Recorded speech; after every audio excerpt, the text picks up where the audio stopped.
For every beginning, there is a place to live, a place to grow, a place to move to, and a place to move you.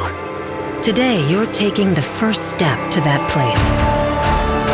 A place which connects you to the Middle East and Russia without ever leaving the European Union. A place of great connections where the internet is amongst the 10 fastest in the world.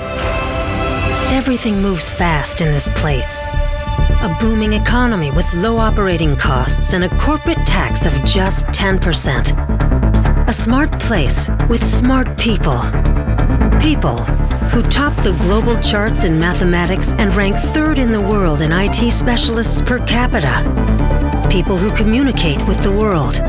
1 in 2 speaks at least 1 foreign language. This place is a vibrant global software development hub, an industry growing by 30% year on year.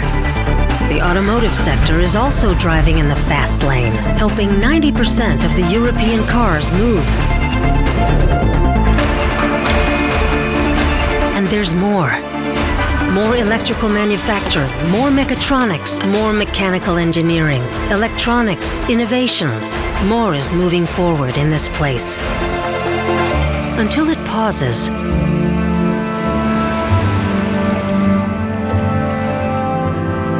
Just for a moment. And then you dive into 14 centuries of cultural heritage. You are dazzled by the stunning natural beauty and never get tired of its diversity throughout its 4 seasons. You fall in love with this place of abundance, where half of the land is arable, fertile, clean, and rich in mineral water.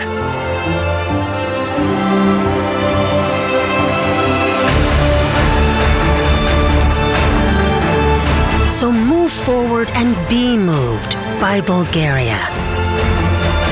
Take the first step and let us welcome you with strong institutional support and attractive business incentives.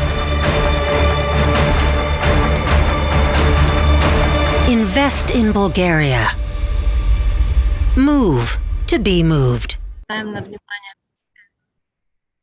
И ще ви бъде интересно да я разгледате. Пожелавам приятна конференция на всички и успешен ден. Благодаря ви. Благодаря ви много. Да преминем към представянето на резултатите от проучването. Добро утро и от мен официално.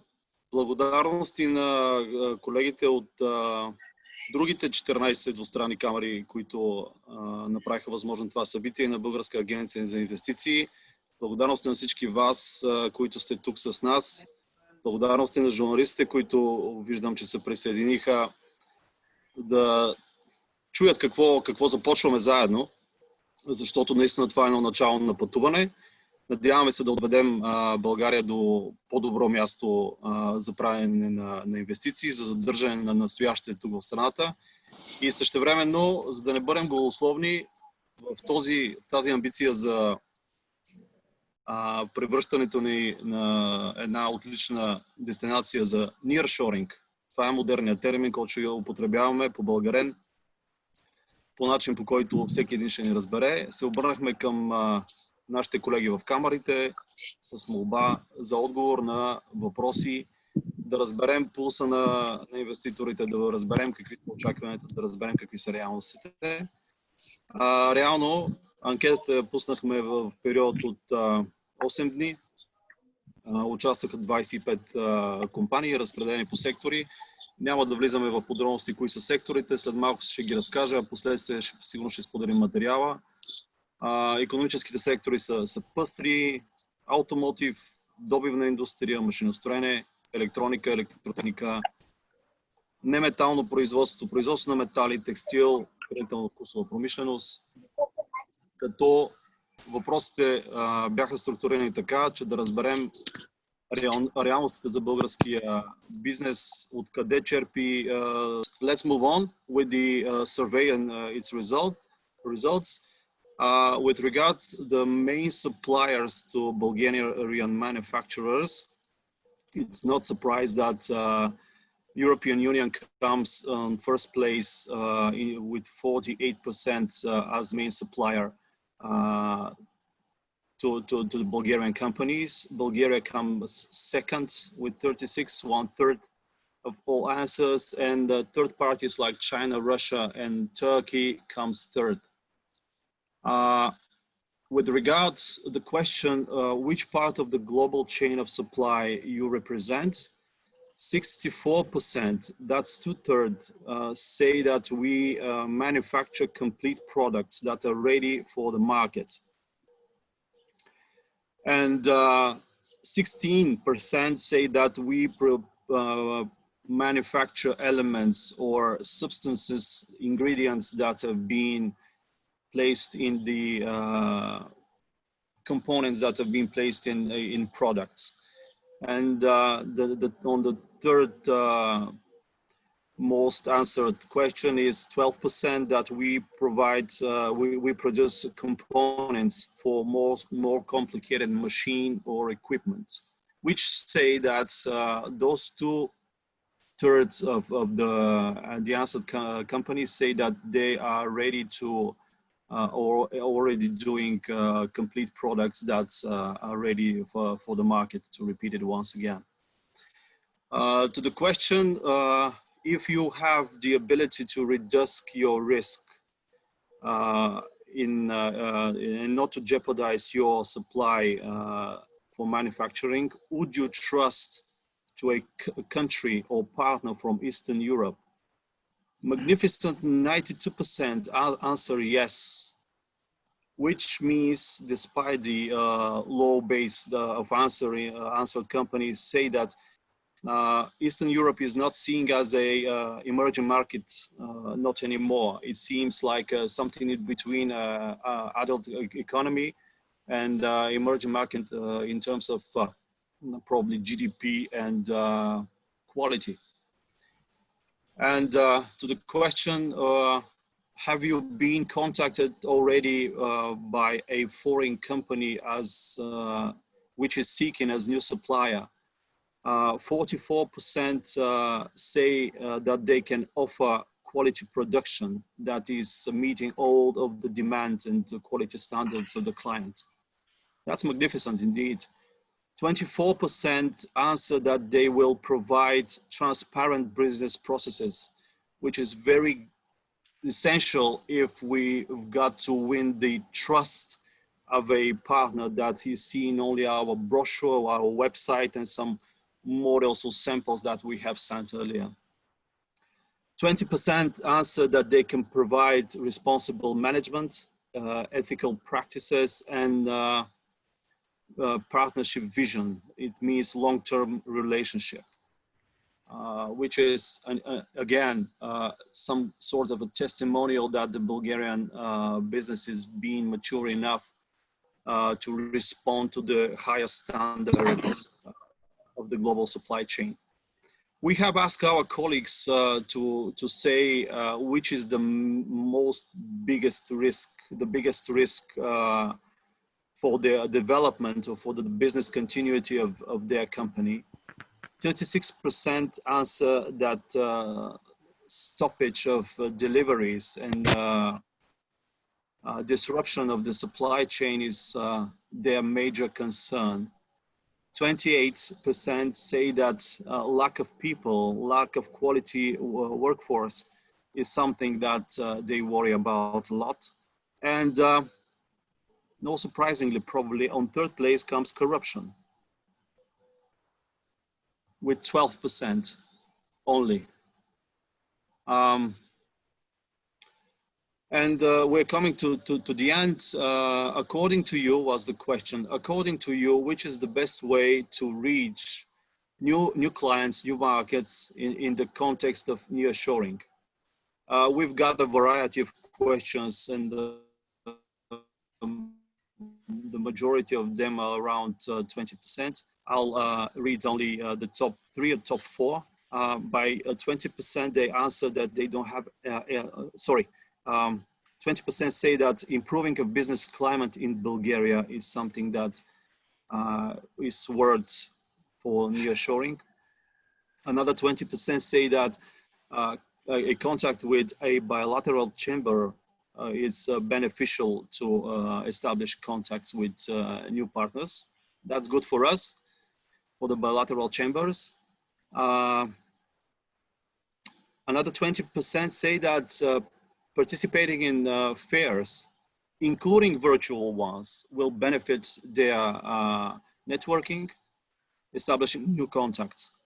I have to point out that 60% say that if Bulgaria climbs in the rankings like doing business, will benefit the overall nearshoring initiative, as well as 12% say that they don't have any opinion in that question, I have to point out. Large-scale advertisement campaign is supported by 8% only, but this is a tool that should have its place in the overall strategic plan. So, to wrap up, the answers that we've got are sufficient to be presented to this webinar. Of course, probably we will continue seeking for your input in the coming days. And that webinar is sort of a motivator for those that you haven't filled that questionnaire to do so, in order to have much more tangible data, which we have to elaborate and present further on. Once again, thank you for all that filled the questionnaire. And as a real wrap up,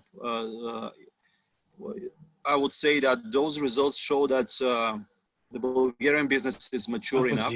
It can be well positioned in the global supply chain. It has its own challenges, which are based in the business environment, in labor force, and probably reskilling. It's something that we have to consider. And last but not least, we can provide quality and transparency to win the trust of potential new partners to our businesses. Best of luck, back to you. Yes, thank you, Daniel, for your presentation. So I think we are waiting for a few more minutes for Mr. Stamanyanev to come.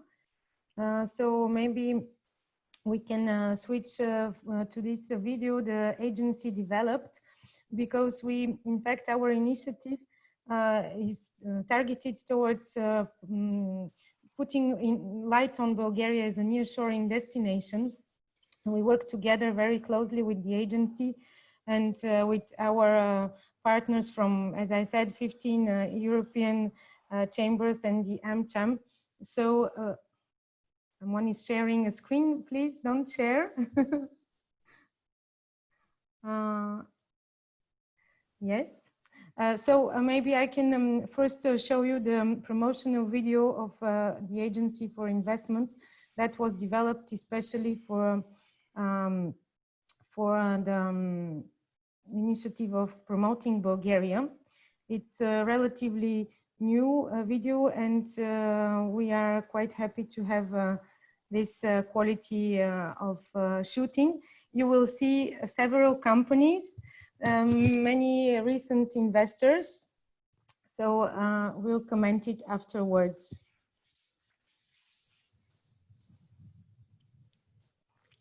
For every beginning, there is a place to live, a place to grow, a place to move to, and a place to move you. Today, you're taking the first step to that place. A place which connects you to the Middle East and Russia without ever leaving the European Union.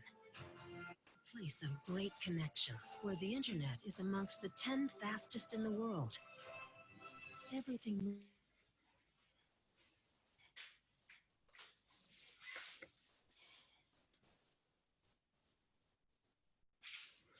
just 10%. Thanks.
Sorry, guys.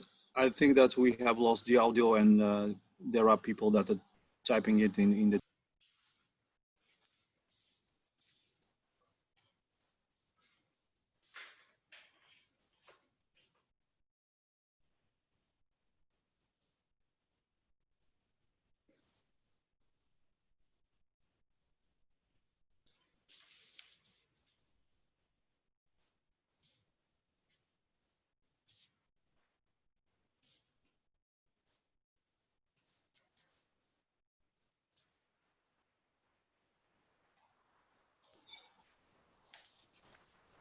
Vesela, can you put your mic unmuted? Sorry, could you see the video? I think that we can skip it. But without sound, so. Yeah. Oh, without the sound. Yeah. Let's move on. If we've Okay. got Samen or we follow the agenda. The video is quite famous already, and if someone is missing it, we can share it, share the link. Okay, okay. I see Mr. Yanev is still not with us, so we can maybe start with the presentations as we are on time for that. So the first presentation is coming from Bulgarian from the American Chamber, and so I am most happy to welcome Mr. Olivier Marquette, the president, and I will switch to his presentation. Okay. Thank you. So can you guys hear me? Okay, good. So yeah, first of all, welcome everyone, and thanks Vesela for the floor. And you know, I'm very glad. I mean, to see so many participants. You know, above 170 people gathering today. So I know we have a few technical glitches, but it's also the first time in any event I see a webinar with some you know, translation. So it's a nice feature to have. I think it opens up some potential for having international conferences, even using such formats. And obviously, I mean, the fact that we're all united as you said, you know, chambers is well, you know, I think it shows that that's how we need to work together on such important topics, right? So I'm very glad to see people from all the different chambers gathered. So on the topic itself of onshoring, I think it's something obviously which is a great opportunity, you know, and is in this difficult time of COVID, you know, and in crisis there's always downside and upside. And I think for Bulgaria, what this COVID crisis brought is awareness that well, supply chain can be disrupted, and I think that people start realizing the value of having production closer to where the consumption points are. So I think that's why this initiative of onshoring and positioning Bulgaria as an onshoring destination is just the perfect time, specifically in this crisis, right? And so I think as many initiatives, I mean, this will have to be a joint effort between well, government and trade association, which we're representing today. So again, I think the timing is perfect for this initiative. And so as I'm chair, you know, just a few words. I mean, we were founded actually 25 years ago, and we're actually starting to well, we had planned to have a major event this year to celebrate our 25th anniversary. Unfortunately, due to COVID, apparently we have to postpone, but you know, I mean, we have a long history in Bulgaria, 25 years. We have approximately 350 members, and we represent the major US businesses in Bulgaria. And well, as you know, I mean, you're all part of a broader network of 45 chambers in Europe and Eurasia, this AmCham in Europe. and we're also having very close relationship with AmCham in Europe, which is led by Susan, who is based in Brussels, with whom we've done Susan Danger, with whom we've done a number of events. So yeah, just a few words in terms of US investment in Bulgaria. We've done a study which to actually show how important US investments in Bulgaria are. It's not necessarily something that comes first when we think about investment in Bulgaria coming from the US, but actually FDI from Bulgaria is at the 6th place. So it's actually not bad, and a couple of sectors are very key, including manufacturing, energy, agriculture, and ITC. And in total, it's about 4.5 billion Bulgarian leva. So that's it for the overall introduction of AmCham, and these were my few words. I don't know, Dan, if there are other slides that you want me to present, but these are essentially the main word I wanted to share. And again, thanks a lot for the initiative, and I think it's very timely to start working on this. And I'm really looking forward to hear from Stamen what is being planned on the side of the Bulgarian government, because again, it will have to be a joint work, joint cooperation to position Bulgaria as a nurturing destination. Thank you.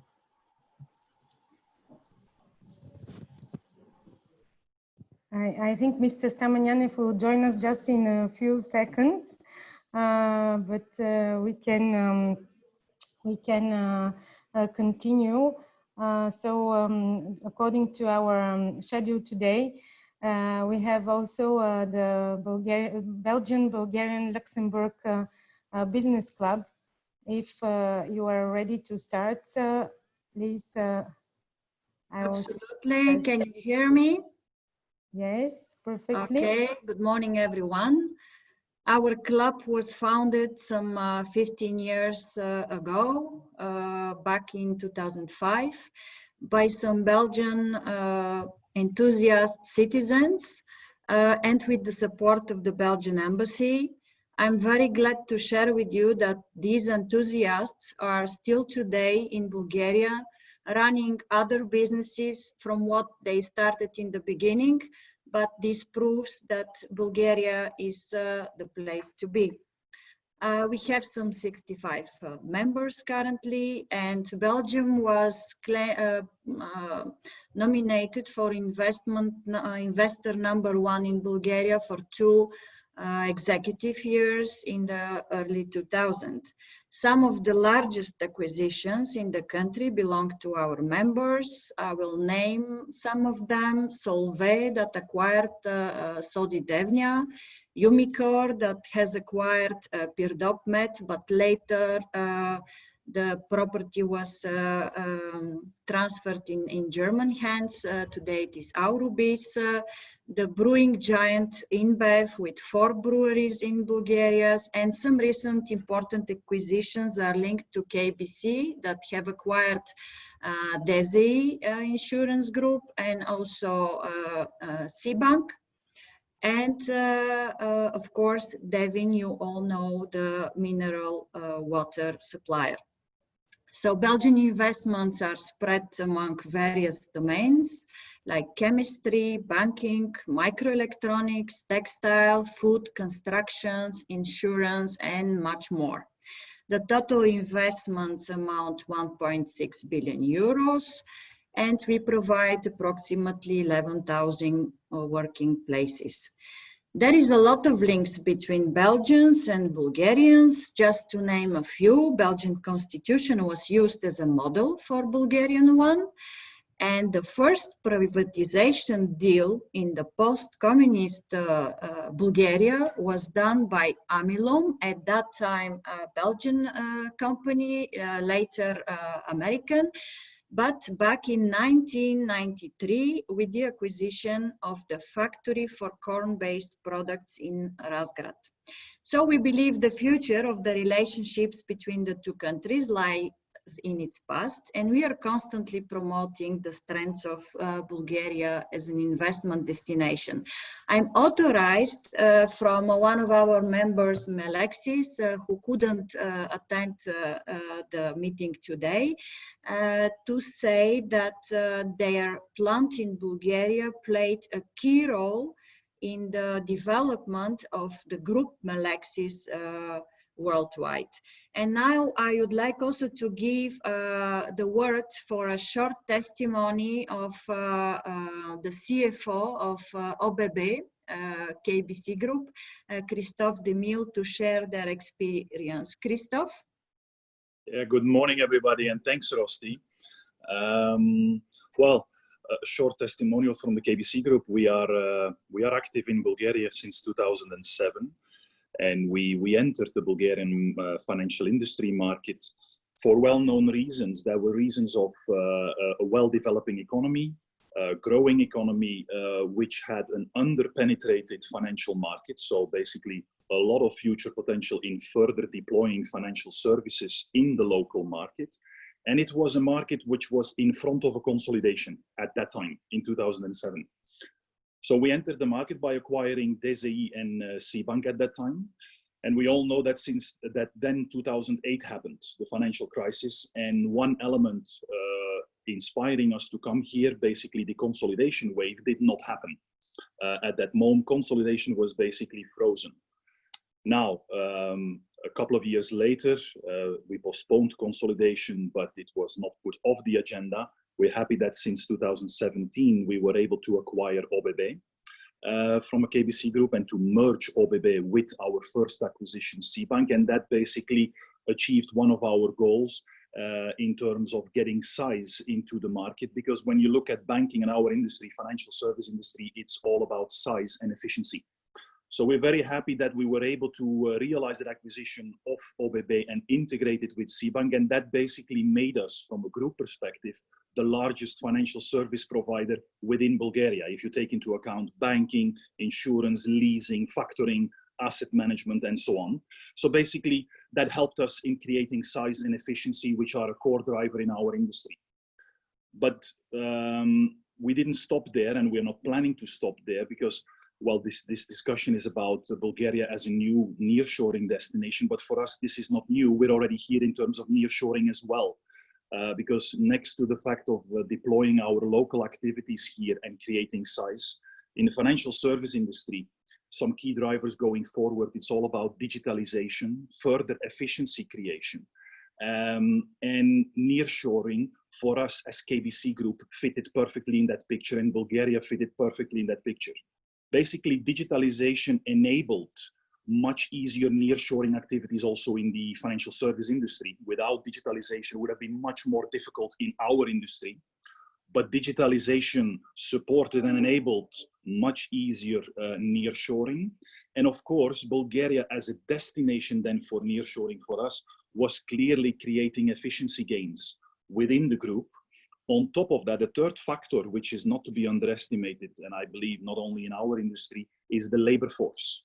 And we found by installing since last year our nearshoring center for the KBC Group in Varna, we found a destination where we still can find the qualitative people and labor force that we need, at the same time creating both financial and operational efficiency within the group. So for us, nearshoring is already a fact in Bulgaria within the group.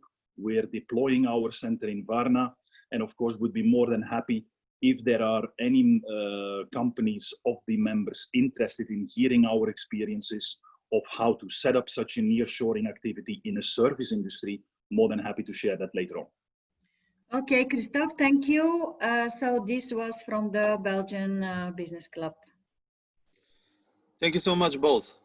We are glad to have Christophe here, and that flashback of the Bulgarian-Belgium relationship over the years. And even we have to repeat that the slogan, unanimity makes the force, or joint efforts makes the force. L'union fait la force. Thank you so much. I have to improve that language. Your voice, your connection is not very good. Yeah. Maybe we can welcome Mr. Stamanyanev, who joined us. He can express in Bulgarian. So if you want to hear his speech in English, please switch to the English channel. Unless it doesn't work, please signal us. So when you switch to the translation, please mute the original voice from the same icon. You're most welcome, Stamen. Ами, добре дошли на всички. Искам да благодаря за проявения интерес. And if you don't mind, I can switch in English, because I don't know, probably would be much easier for all of us. And on top of that, I guess the business language is English, and sometimes it's difficult for me to find the Bulgarian equivalent for certain words and terminology. Once again, I would like to welcome you all. This initiative is really crucial for us, and we will put additional efforts on this specific topic. Now, in my position as a Deputy Minister of Economy, I would say that you will have much easier access to the Ministry of Economy once, and second, you will have a friend who is ready to fight for your business and investment ideas. From that perspective, I would say that this topic is also very important to overcome the crisis in Bulgaria, and we consider it as a real possibility for the companies somehow to diversify their portfolios, and in addition to even switch for additional business and to enlarge the current capabilities of the companies. Like this morning, we discussed with another company the possibility to start producing some medical equipments and different type of products for healthcare sector. And one of the things is probably finding funding, which we as a government have allocated, and it is there through the Bulgarian Development Bank and also the European funding programs to support the companies in this crisis, and somehow to try to stimulate the investment activities of the companies. So definitely there's going to be a funding for this type of activities, especially for starting either new production or transforming the current production capabilities of the companies to switch to production of other products. So I guess this is another opportunity, not to mention all the incentives that are available under the Investment Promotion Act in Bulgaria. You know, through InvestBulgaria Agency, which until recently I was leading this institution, and we will try to put also additional competencies to the agency in order to stimulate the investments. But currently we have three group of government incentives. fast-track administrative procedures, possibility to purchase state or municipal land without tender procedures, and in addition to finance or to provide financial support. This is a possibility to pay back the social security for the new hires, possibility to pay 25% of the education costs for every new employee, and to pay back the cost for the development of the public infrastructure. We have also prepared an amendment to the regulation of the Investment Promotion Act, where we will provide possibility for large investments to receive cash grants based on the eligible costs for execution of the investment. And the cash grant without any notification in front of the European Commission would be up to 37 million, 37.5 million euro. So large investments would be stimulated with cash grants. So this is also another possibility. I guess also we will try to give the opportunity to the companies to invest in industrial parks. We have prepared, and it is adopted already by the government, this act which regulates the relations regarding industrial parks. Now it is going to the parliament, and we consider that this would be moved fast. The other options that should be considered by the business is also the possibilities of all the money which will come under the program of the European Union called the React EU. And we are expecting ideas and also projects which could be supported under this additional program. So I would say that as we are united, Daniel was mentioning, I guess also the United Europe will also be stronger by being united, and united we stand, we will have the possibility to overcome this crisis. And I really rely on all of you that we are going together to work hard and somehow beat the forecast for all these bad figures for this year, and somehow to get out of this crisis strong, with stronger positions, especially when we are part of ERM2 system.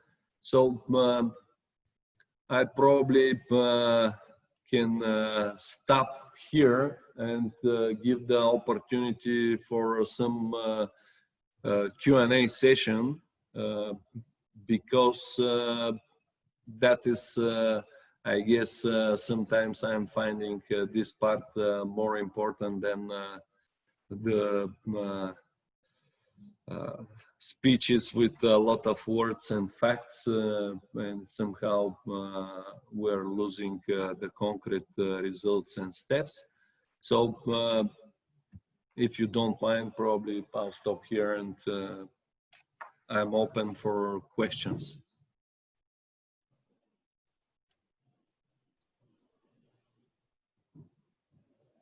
So if there are questions, please don't hesitate to switch on your microphone.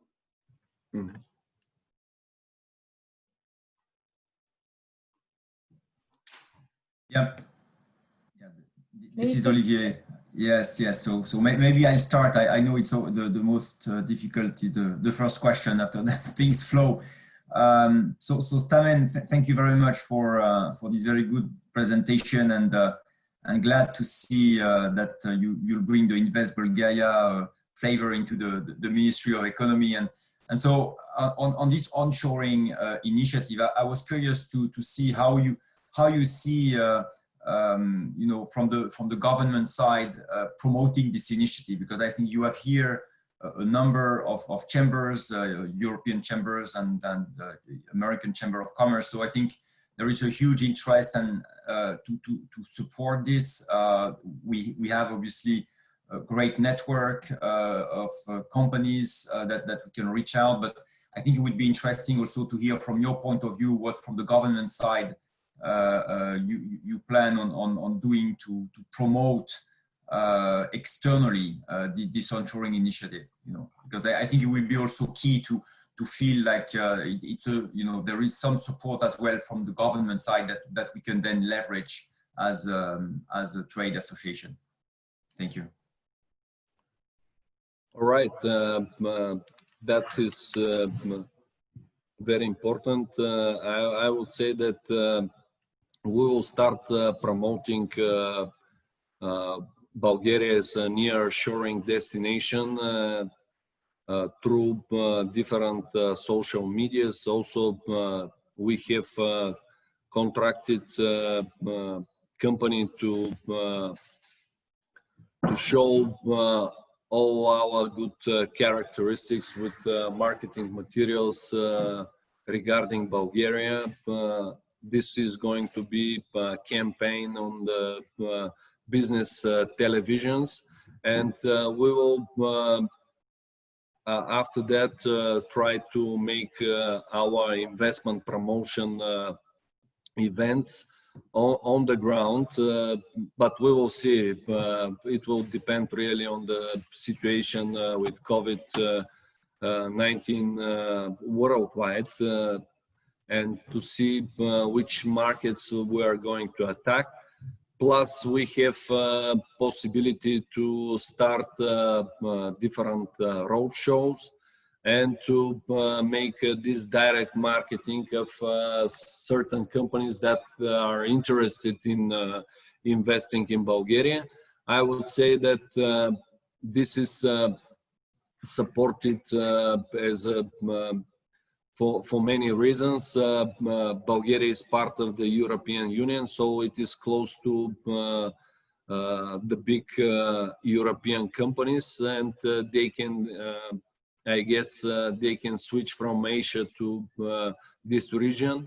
The optimization somehow by doing this in Bulgaria would be through the attractive business incentives and government funding, plus the simple tax system of 10%.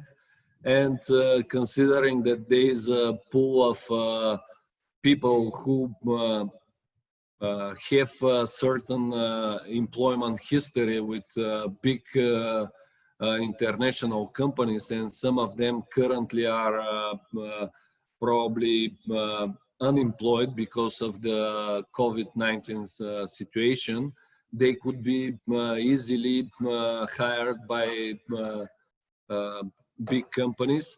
And I would say that we also have the capabilities as a level of knowledge of talent people. I'll give example with Schneider Electrics, which has second smart factory here in Bulgaria after the headquarter in France, which stimulates somehow our confidence that companies can have a real success story with Bulgaria. There are also another possibilities that if you invest and reinvest your profit in areas with high unemployment, you will be able even to be released from taxation. So this 10% could be used additionally for your investment plans. And I guess there are also many reasons to invest in Bulgaria, but one and most important is that Bulgaria is also a very nice place to live and work and develop the talent of the people. Thank you. Thank you, Stamen, for citing a French investor. I'm most happy to hear it. As a matter of fact, yes, Bulgaria has become a demo country for Schneider as a destination for smart factories, and it is a project developed once again with the agency for investment. So it's quite an interesting new way of working.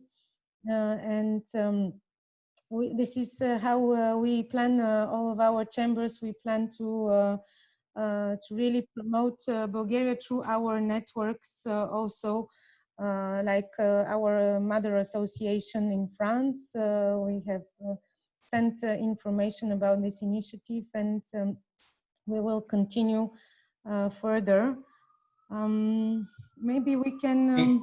Hey Vesela, yes? Sorry, it's Olivier. I'm jumping again. I'd like to add just a few thoughts, and you know, really glad to see the various initiatives from the Ministry of Economy side to promote onshoring. So from the AmCham perspective, I think there are two things that we'd like to highlight as really critical in ensuring the success of this initiative. And one, and we're very vocal about it, but I really want to raise it today, is rule of law and fight against corruption. Because, you know, this is a fundamental piece to attract any investment, whether it's onshoring or others. And so we feel that it's something that Bulgaria is well perceived as you know, still having way to go. And so I think that as part of pushing onshoring, it's very important to ensure that, that there is a full set of reforms to ensure and to get the best possible status on you know, enforcement of law and rule of law and fight against corruption. I know it's both a hot topic and something which is today in the air, but I can't you know, stress enough the importance of you know, to investors. And that's something that as AmCham, I mean, this is like one of our absolute top priorities, and then we have a number of initiatives that will be unraveled on the following months.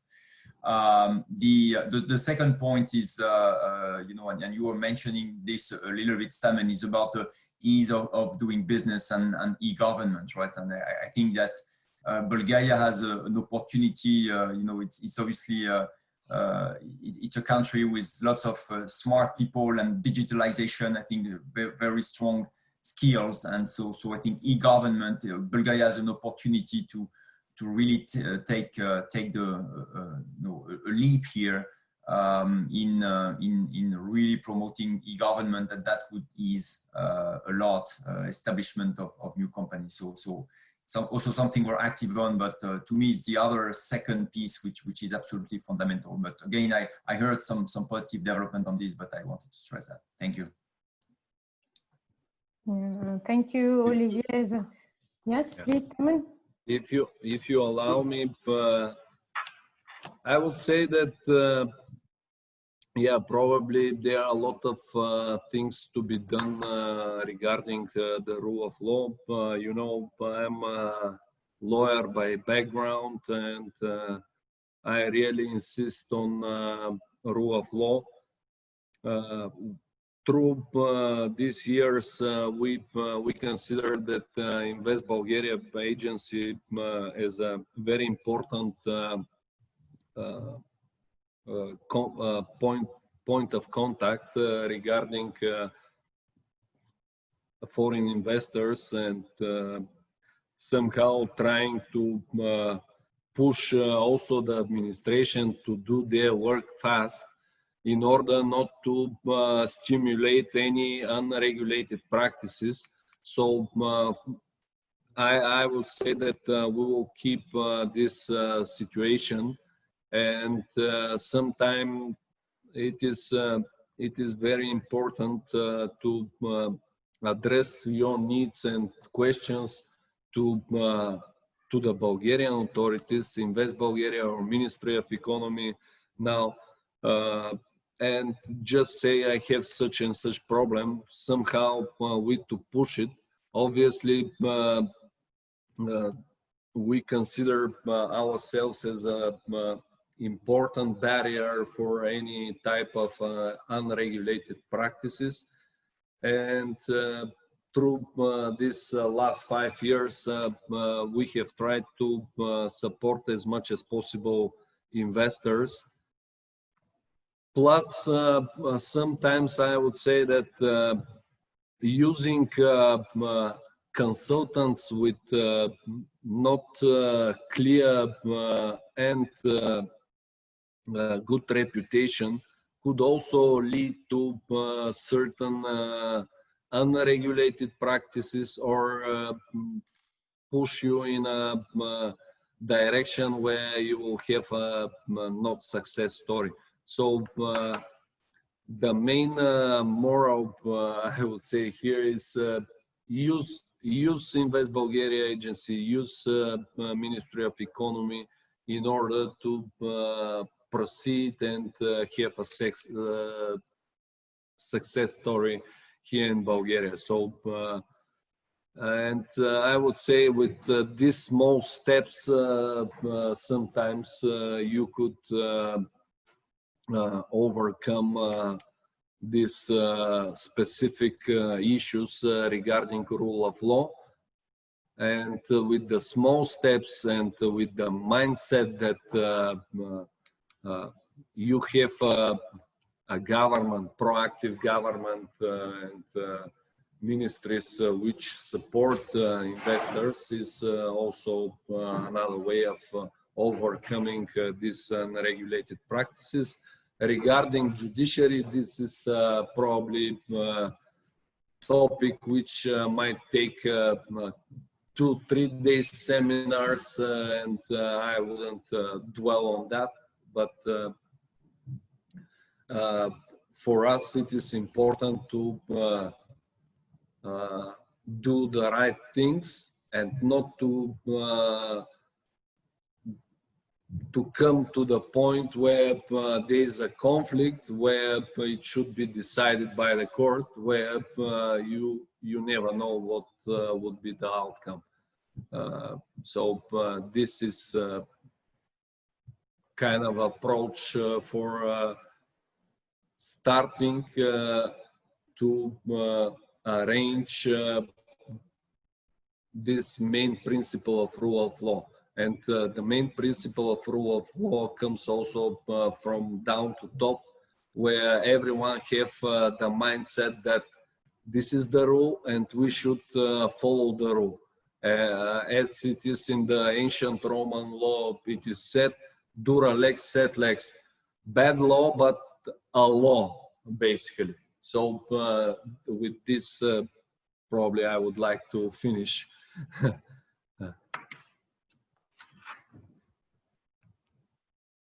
Yes, yeah, please.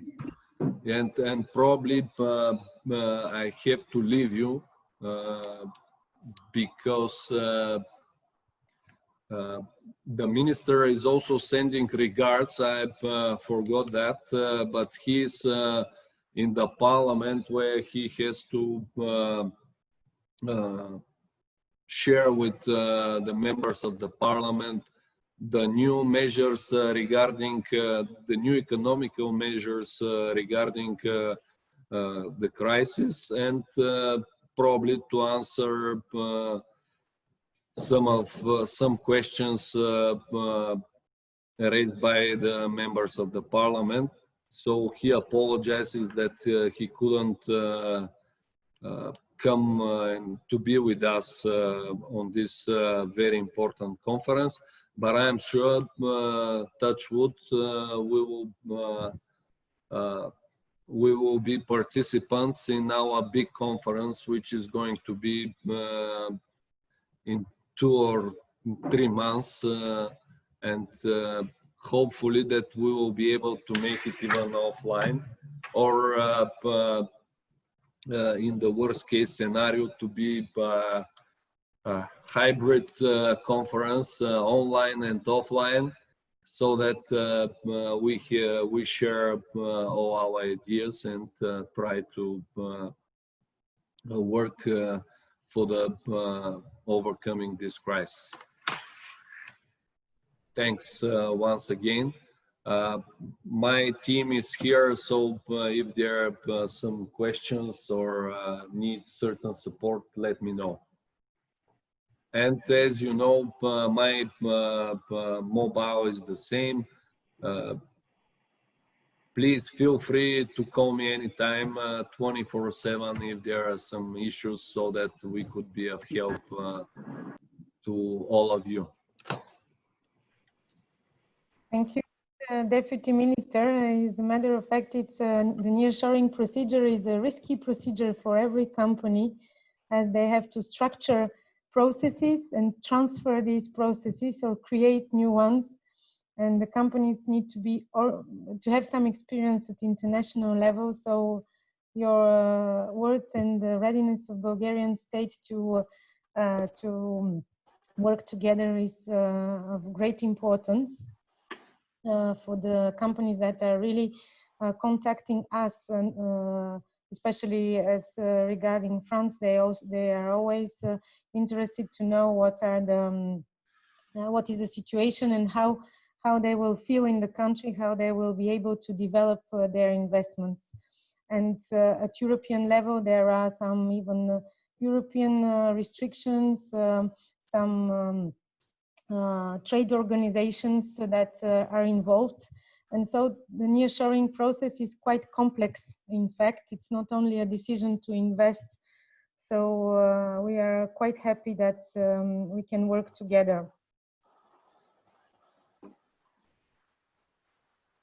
Hello? Yes? Yes, Dan, who is speaking? It's Janko. Yes, you would like to ask something? Yes, I wanted to ask a question. Well, I don't know if the Deputy Minister would be here, or also maybe someone else could answer. Well, to be short, I'm Janko Mihailov from ACTIM and member of the French-Bulgarian Chamber. I work basically with people to improve people and processes into industrial companies. And on the survey, we saw that there are 28% that are concerned about the lack of people and the quality of the workforce. This is a major point, especially I made it in my work, but I saw also a lot of companies that mention it, and it's hard to find people as number or as a level of quality in some industrial fields especially. So in this way, I have a question. Are there, because it's very crucial for the nearshoring, are there any initiatives, especially on the government side, that are taken about increasing first maybe the quality of the workforce? It's quite a long process, but there are also some technical trainings and studies that help on that.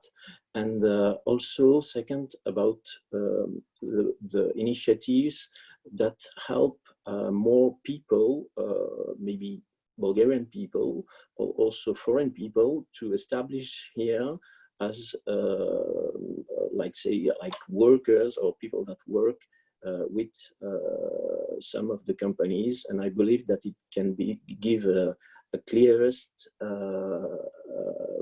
view and perspective about the nearshoring.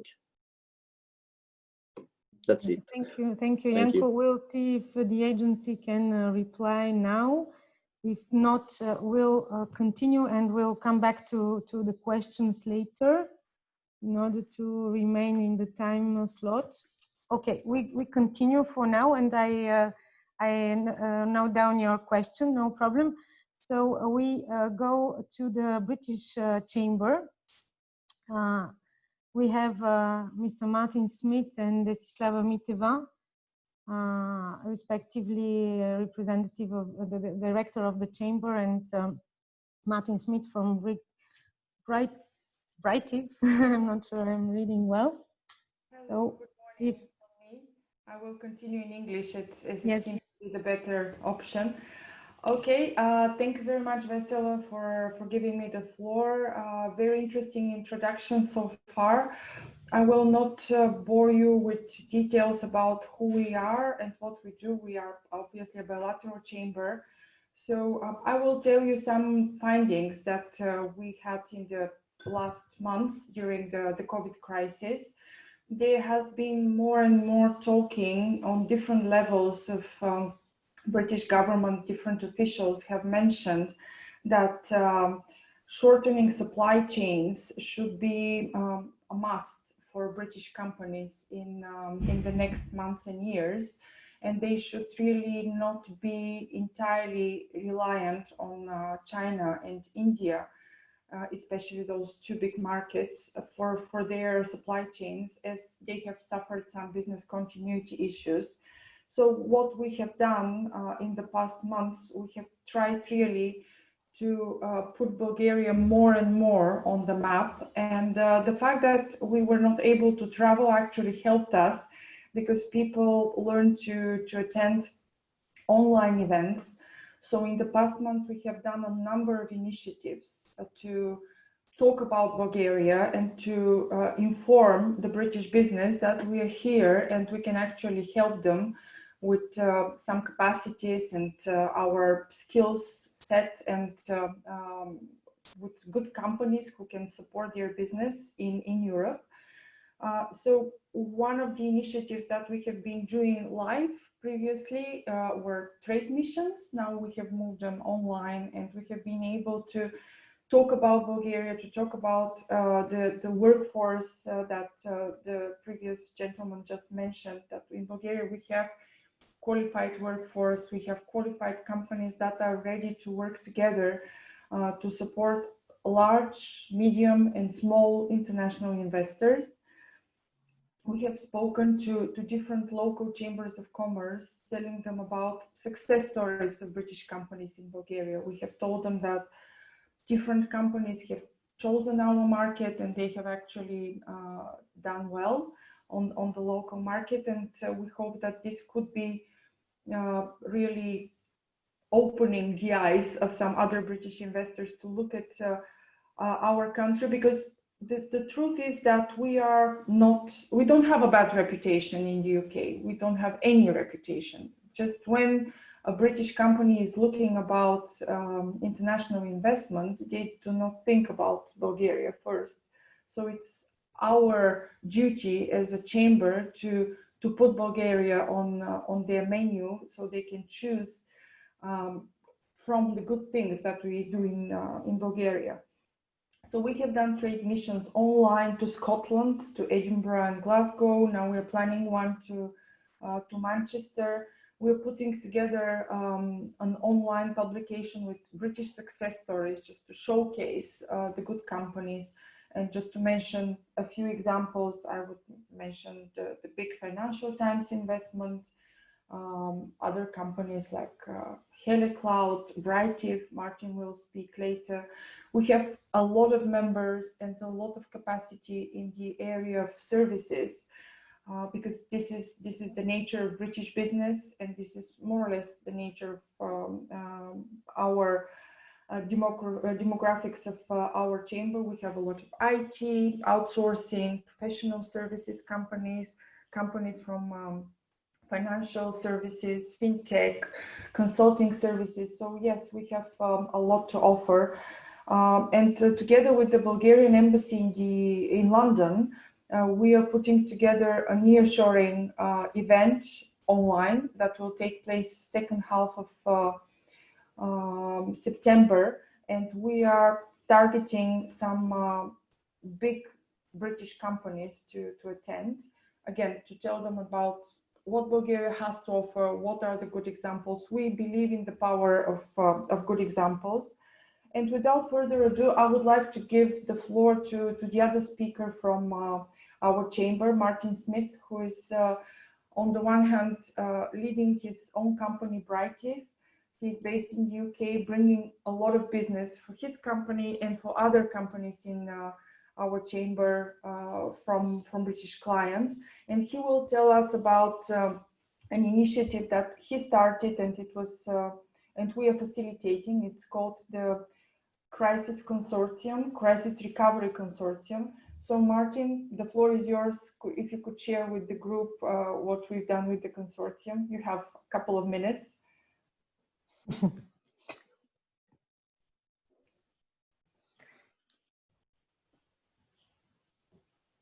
We don't hear you, Martin. No. Martin, are you unmuted? No, he's not muted.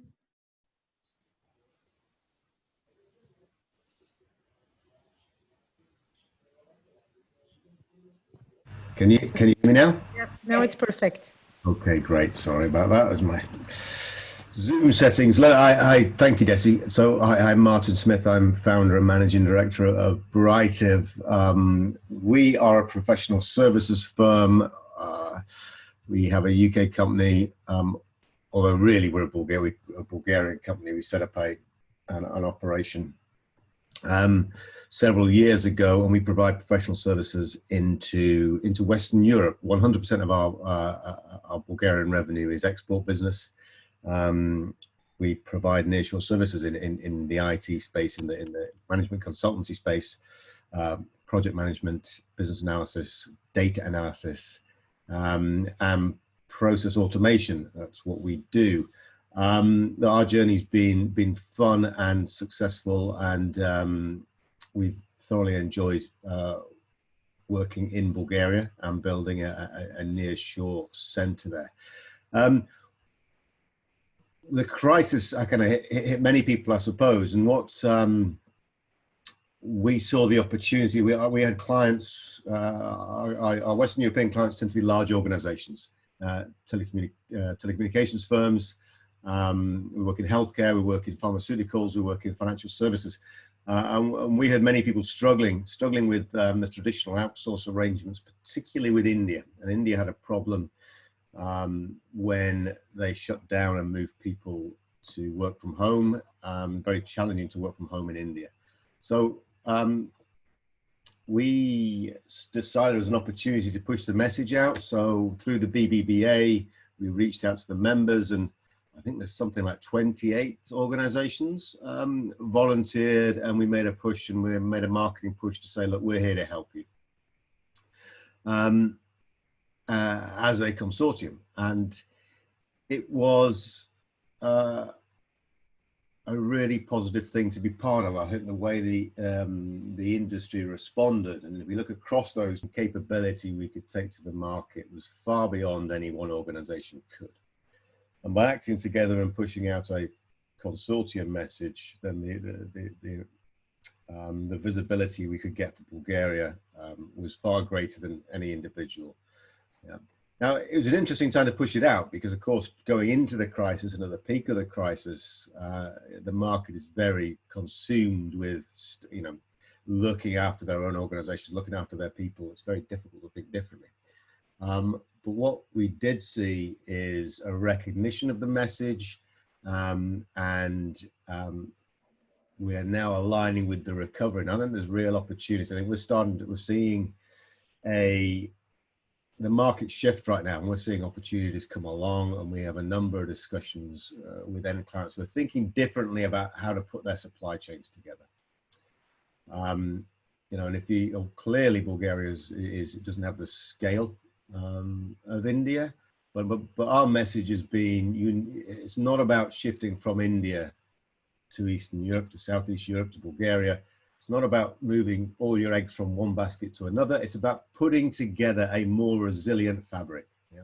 It's not about bringing everything back in-house again. There are many organizations who are in-house, who explicitly don't want to do that. They've sent all the people home and they're wondering how they're going to use their real estate again.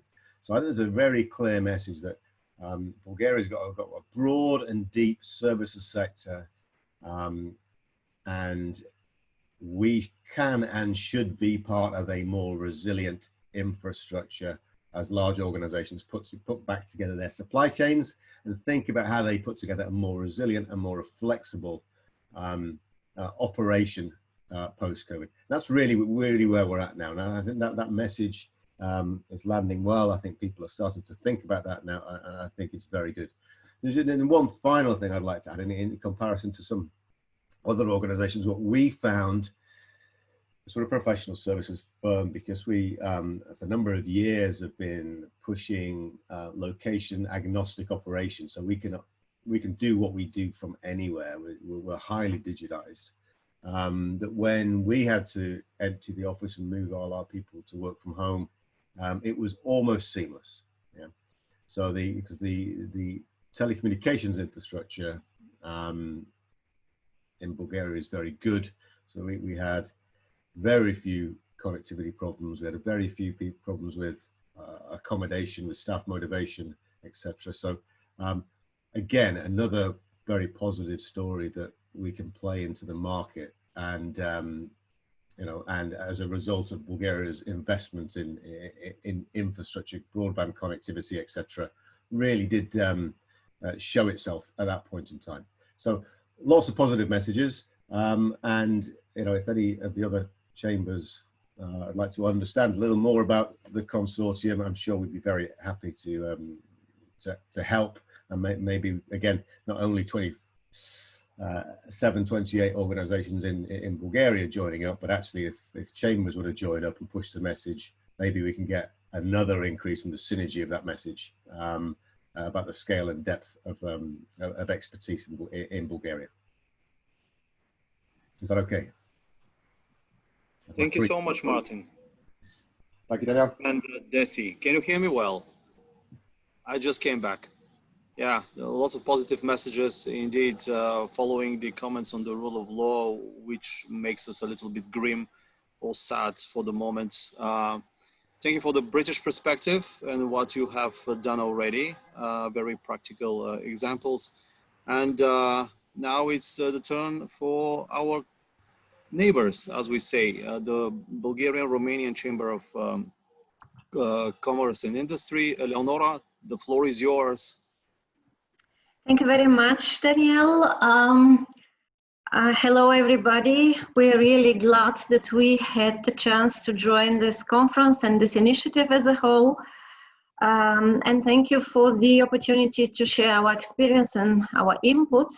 So my name is Eleonora Ivanova, and I am the Executive Director of the Bulgarian-Romanian Chamber of Commerce.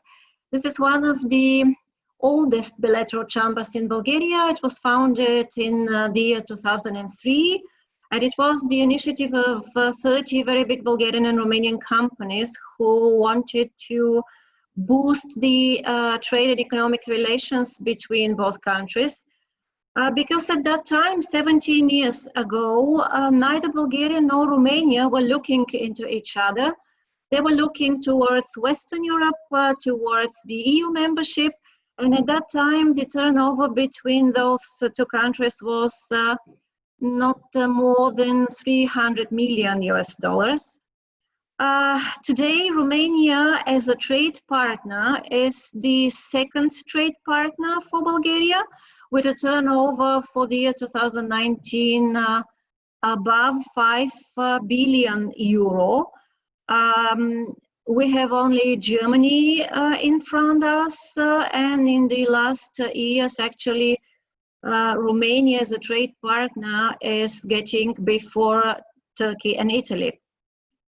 So now we at the Chamber are more than 100 member companies working with a much larger group of stakeholders. Of course, we provide all the market information, contact services that are needed by both the Bulgarian and Romanian companies. There's no Romanian company which we have left behind without helping them, without providing some information or whatever service that they might need.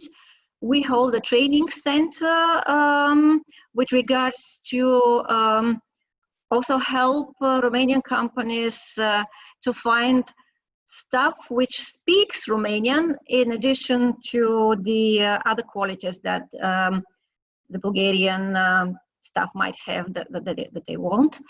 But today, because we're talking about inward investments, because we're talking about nearshoring, and because we are the only chamber, I guess, here connecting two countries which are not only neighbors, but they are direct, maybe the most direct competitors with regards to attracting foreign investors. So I would like to put an accent on this a little bit.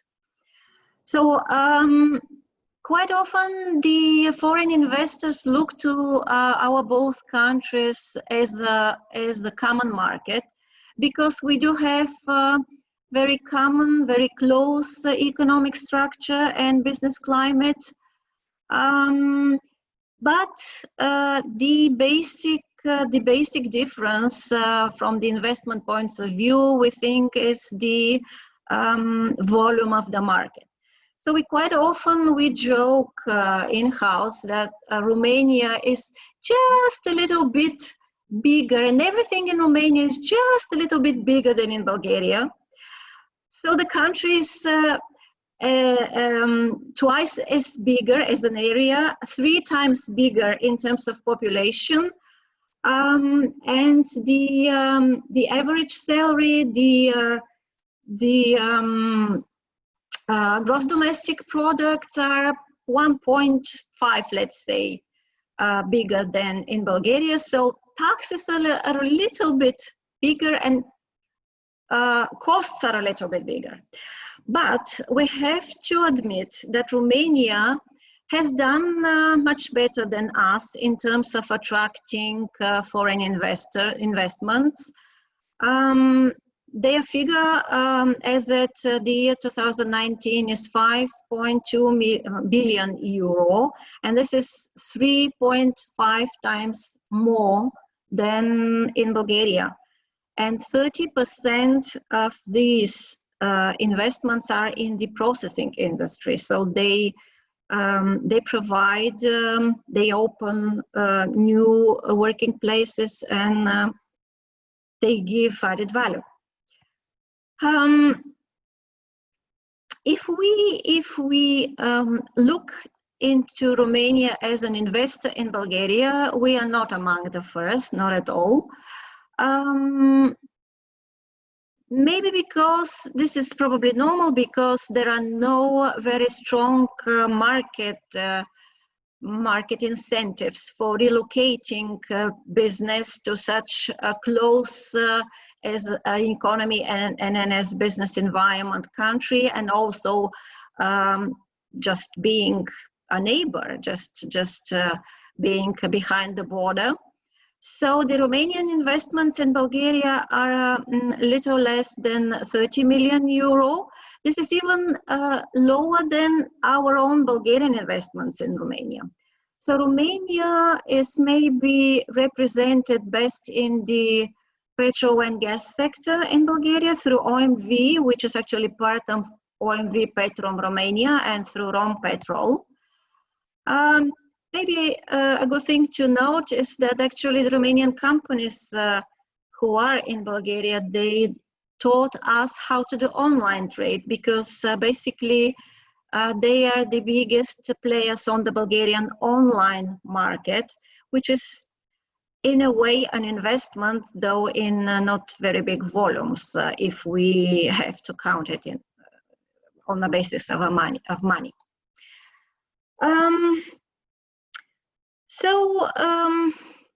Can I remind just to yes, I'm finishing. I just want, yes, just to finally close with one problem that we have. I mean, we didn't have any major issues that were put to us when we were talking about Romanian companies. But the smaller companies, when they would like to open business in Bulgaria, they definitely come across this problem with opening the bank accounts now. So bank accounts which have to be opened in Bulgaria of companies, I mean for companies who are owned by foreign entities, foreign persons. So we would really like to call on the investment agency and also on you colleagues from the bilateral chambers to find some flexible decisions on this problem, because this will continue. Thank you very much. Thank you, Eleonora, and sorry for cutting a little bit, but time is running up. Our next presentation is from the Spanish chamber. I'm not sure our colleague, she had some difficulties, technical difficulties. So you see their presentation, one of also of our important partners in this conference in the organization coordination and also as economic presence in Bulgaria. If I can comment maybe during, just to see if she's joining, but I think she cannot join. We are also experiencing some problems with the opening of banking accounts. On this, we can work together with other chambers on this topic. And I see we can gain some time as Mrs. Biljana Manolova, who is the president, deputy president of Bulgarian Spanish Chamber, is not able to join. But you see the presentation here. They are very much active in the initiative and spreading in Spain the word for Bulgaria. So we can maybe switch to the next participant. Oops, sorry. Who is the Swiss Chamber. So I'm inviting Mr. Radojnovski and Alexieva to express. Hello, everyone. Thank you very much, Vesi. We are very glad to be a part of this initiative, and we believe that, as already mentioned, united we will be stronger in the future, and we will do our best to make our country more attractive for foreign investments. On your screens, I hope you see the most important things about our organization. Maybe just to mention that we have a very strict code of ethics, and we are very much focused on this to have really good companies as members, Bulgarian and Swiss owned. The most important thing, according to our understanding, for Bulgaria is the topic of rule of law, as already mentioned, and we believe that this is the most important thing for making business in Bulgaria and making business with Bulgaria. So that's why we want to stress on this very important issue in every part of our today's life. I will not go in deep about the chamber and the organization. We are working very closely together with the Swiss embassy in Sofia and with the Bulgarian embassy in Bern, and we have good relations with different Swiss organizations, labor associations and professional chambers. The other important thing we believe about Bulgaria is the quality of the human resources, and that's why I believe you will be able to hear the very interesting story of our valued member Lem, Bulgaria. So if I may turn the floor to Verka Alexieva, who is General Manager of Lem Bulgaria. Thank you very much, Vasco. I hope you can all hear me. Hello, everybody. It seems that we will continue in English, the conference. So if you wish to switch in Bulgarian, it's not a problem now.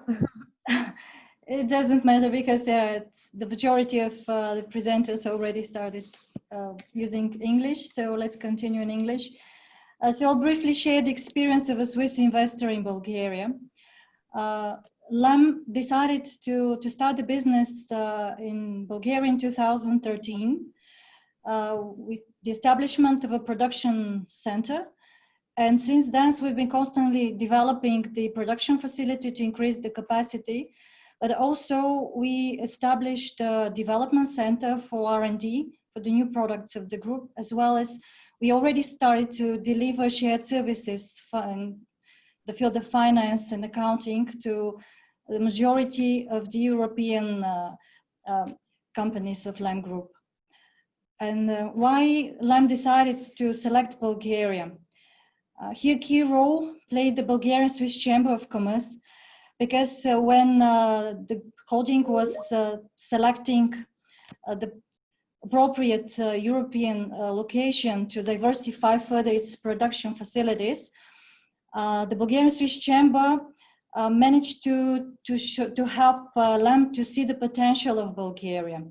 Potential not only to optimize short-term operational costs, but also to establish strategic partnership with local suppliers, with services of materials, and really to help us further to shorten the supply chain and also to diminish the business risk. And this is how we started 7 years ago. And among the factors for the selection of Bulgaria's location was, of course, the political and economic environment, but also another important factor was the availability of qualified labor force and good technical schools. And for sure, this competitive advantage, which all of us highlight, it was indeed a fact, but nowadays it's also one of our biggest challenges, because with the demographic crisis, with the problems in our education system, and also the social policy, which, I mean, all these factors that contribute our young people to prefer to go and study and work abroad. This is an issue that without our combined efforts, we cannot resolve. And you know that we invest a lot from the side of the business. With the support of the Swiss government, you know about the Domino project, with which we piloted the establishment of the dual education system in Bulgaria, which in a way was kind of a recovery of the traditions we used to have in the professional education in Bulgaria.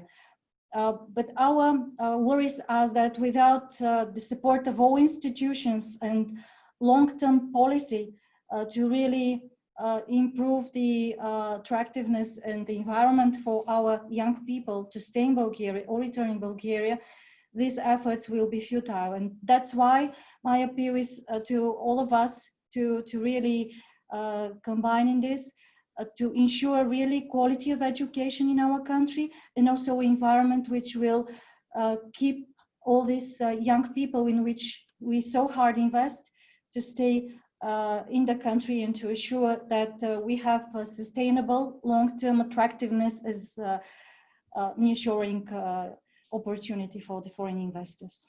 Thank you. Just right on time, as a switch watch, if I may say. Thank you very much, Verka. Thank you, Vasco. Glad to have you both here.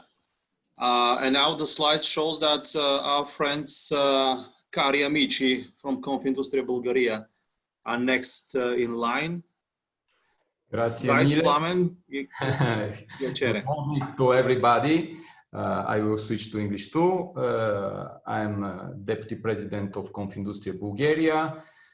This year we celebrate 20 years in the country, represent 250 company, employ more of 25,000 people, and the revenue of the Italian company, all Italian company in Bulgaria, is more of 5.5 billion euro, something that is more of 10% of GDP of the country. Italy is sometimes second, sometimes third investor in Bulgaria. Our communication channel are, of course, the website, the newsletter that is produced every day the different social channel, but we have the corporative web TV for all the Eastern Europe too. This is very interesting channel. Our Centro Studi, our research center, produce specific documents for the investors that are already in the country and for who is interested to invest in Bulgaria. Of course, the events that we organize, like these very beautiful events with our friends, is visit of the territory in Bulgaria and in Italy, the seminar, B2B conference, but more interesting is the networking cocktails that we organize with the different chamber, and this can permit to the investor to meet it directly with one glass of wine. Confindustria Bulgaria is part of something that is bigger. It's one network that started from Confindustria Italia in 1910. Confindustria represents more of Italy, more of 150,000 companies, and finish with our last product, that is Confindustria East Europe. In Confindustria East Europe, we already have the participation of 11 countries in the Eastern Europe. We started already to make the first step about the nearshoring. And now I will pass the word for my colleague, Roberto Santorelli, for one success story. Roberto? Thank you very much. Good morning to everybody. Cumignano Fruit is an Italian family company specialized in the production of fruit products. Our grandfather started the business of cherries in brine for food industry, and in 1989, because of poor crop in Italy, we bought fresh cherries in Bulgaria, and we shipped them to Italy for processing. We have done it for a few years, and in 1995, we decided to process the cherries in Bulgaria, because the quality of the cherry is good, and because of the price of the raw material and availability of labor on place. The business grows every year, and today we are one of the first players in the world in the production of cherries for industrial consumption. From 300 tons fresh cherries, now we process about 25,000 tons of raw material per year. We own 400 hectares orchard. We have 3 factories here in Bulgaria, 1 in Italy, and 1 in New York for fruit processing. We provide a job to over 230 employees. We export to more than 28 countries. And we produce different kinds of cherry products, frozen fruits, dried plums, and glacé fruits. And we are an elite company of London Stock Exchange. I don't know if you know that today Bulgaria is the first country in the world in production of industrial cherries, thanks to our 20 years technical and financial support to the growers, and thanks to state subsidies for agriculture. To attract new investments, please, if you can change the other slide, the next slide, thank you. To attract a new investment, it is important to create conditions for companies to be competitive in the international market. To invest in education, because today business needs skilled labor. To invest in infrastructure, to reduce as much possible the bureaucracy through digitalization, and keep current taxation. What we suggest, what we think is that we need a stronger dialogue between the government and the business to share idea, needs, knowledge, and opinions for a sustainable social and environmental growth of the country. Thank you. Thank you so much, Roberto and Plamen. Yeah, indeed, if someone is following the conference since its beginning, there are a lot of positive examples of improvement and success stories of local and foreign to Bulgarian entrepreneurs, but most of them become friends. And the examples of the Swiss Chamber, the examples of Confindustria with industrial cherries, that's something that I learned just a couple of moments ago. Thank you so much for your efforts that have been lasting for many years. They are a true example that despite all the odds, there is always a way to succeed. All right, Vesela, back to you to follow the sequel. Thank you, Danny. In fact, I have the pleasure to introduce myself, not only as a moderator. Can I do so?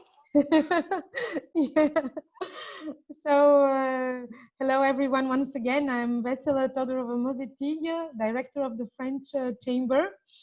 And I have the honor to be the co-moderator of today's conference, and the honor also to have worked with the agency, with our chambers for this common organization. If there's anything to say about the technical issues, you have to address to me. Don't worry, I take on the responsibility. So everything works well, like a Citroën. Don't bother. Thank you so much.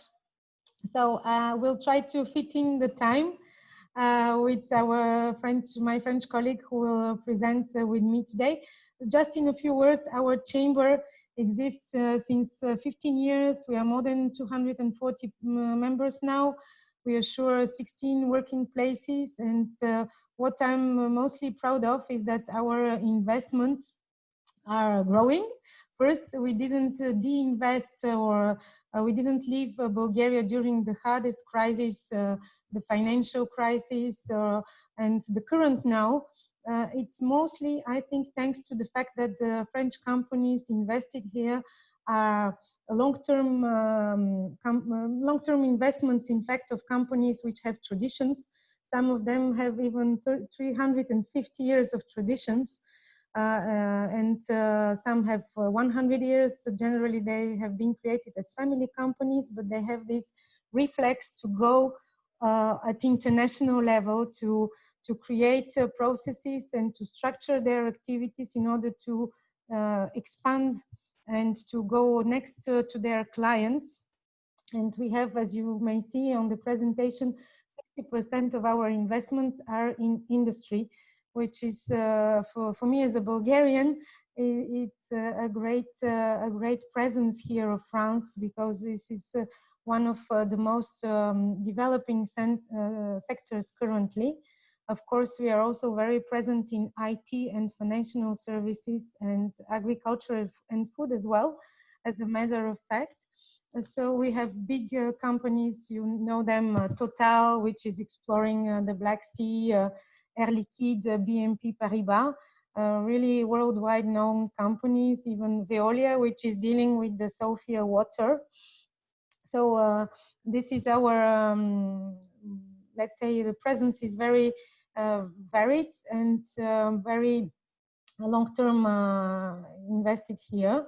As you may see on the slide, our total investments will mostly double in the years to come with the recent investment of Meridiam. It's an investment fund that supported this project of concession of airport of Sofia with the German and Austrian partners. So we are progressing here in Bulgaria.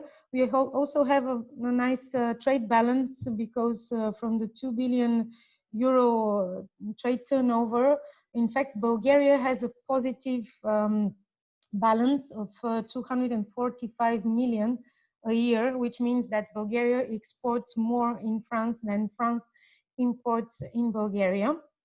There tendencies that we can continue and work. Of course, we focus as a chamber on promoting markets here in order to support French exporters, companies that would like to export to Bulgaria. And also we support a lot investors. So we are quite experienced now, because in the recent years we had the pleasure to work together with the Bulgarian state, the Agency of Investments, the Ministry of Economy, the French Embassy here in Bulgaria, on huge projects of negotiations and implementing great companies. And it will be my pleasure to present our colleague that will speak after me. He will speak about our most recent investment. It's in the aeronautical sector.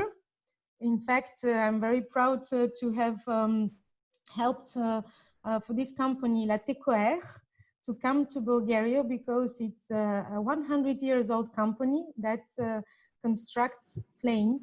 And every day when we when we take a flight, when we have this possibility, of course, not only not as we experienced the last months, but when we take a flight in Europe, we have now 80% of chance to have a Bilateral door partially produced in Bulgaria to be on board one of the planes that we take. It can be an Airbus, it can be a Boeing or an Embraer. So I have the pleasure to leave the floor to Mr. Pierre-Yves Mourset, who is the director of Bilateral in Bulgaria. And he will present you the company. We really worked together to make a project that was a long-term 3 years of work. So Pierre-Yves, please. Yeah. Thank you, Vesela, and hello everybody. So my name is Pierre-Yves Mourset, and sorry for the webcam. I don't know why, but it's totally black for me, and I think that you don't see me. So let's go with the Bilateral company. My name is Pierre-Yves Mourset. I'm a new Bulgarian guy. I started in Plovdiv 1 month ago. So it's new for me, new plant. And I try to present the Bilateral group. So our main business is on doors, like Vesela said. Also, we are working on the fuselage section. And a second branch is on avionic racks and wiring. A few years ago, we have the chance to have the last contract with Boeing. So we are working with the main customer in the world, like Airbus, Boeing, Stelia, Bombardier, TR, Embraer, Hutchinson, Dassault, and Mitsubishi. I don't want to forget one, because perhaps we have some guys working for Boeing and Airbus. So that's our panel of customers. Next slide, please. If we are going, I would like to highlight the Bulgarian plant. For us, it's new. In 2017, we decided to create a new plant. And with the agreement of Airbus, we decided to choose Plovdiv. So it was a big challenge. Today, after 3 years, more or less 3 years, the plant is running well, with a production area of 6,600 square meters, more or less 200 employees. And we are qualified by the OSAC and AFNOR with the standard 9,100, specifically on the aeronautic one. And we are certified by Airbus for our laboratory. It's very important in aeronautic to work with a laboratory. The main programs in Plovdiv are on the A350, the new aircraft of Airbus, but also on the A320 doors and racks. So doors is very important. Like you said, Vesela, we are working on the A320 doors. So when you are flying from Europe and you take a S20 aircraft, you are flying and go through our doors. Okay. And for the future, we investigate for new business on with Jinson and HR. Okay, next slide. So our policy for Latecoware is to be as close as we can with our customer. So as you can see, we are in Brazil also, in São Paulo, close to São Paulo, in San Jose dos Campos. We are close to Embraer. And also in Mexico, we are producing some doors for the 787 and for Boeing. So Plovdiv is the main place to produce door and to be close to Airbus with the collaboration of also the Czech Republic, because the success of this challenge, big challenge, it was the multinational collaboration with our plant of Toulouse, Prague, and Plovdiv, with all the collaborators. It's clear for our Latecoware company that with the collaboration of everybody, we create this plant in Plovdiv, right? And if I would like to highlight something, I would like to thank Vasela about what she has done for Latecoware to create this plant. Really, I appreciate, and I had a good return coming from you. And also looking at the government and especially the Minister of Economy, Mr. Lachezar Borisov. I don't know if it is the right name, but thank you for the both, because it's clear that the Bulgarian plant, without your help, wasn't in place today. Today we can say that the plant is running well, with full capacity and a high quality level. We produce the full rate for the A320 sub-assembly doors, and that's the point, the main point for Latecoware, because it's the main business for Latecoware. 1/3 of the business of Latecoware is on the door. So you can imagine what is the importance of the Latecoware plant in Plovdiv, right? And if you, I don't want to bore you with all the figures, but you can see what are the figures coming from 2018 in Latecoware group. But you can see, I think you can have this presentation later. So can you switch to the last slide? You have the vision of our Latecoware plant.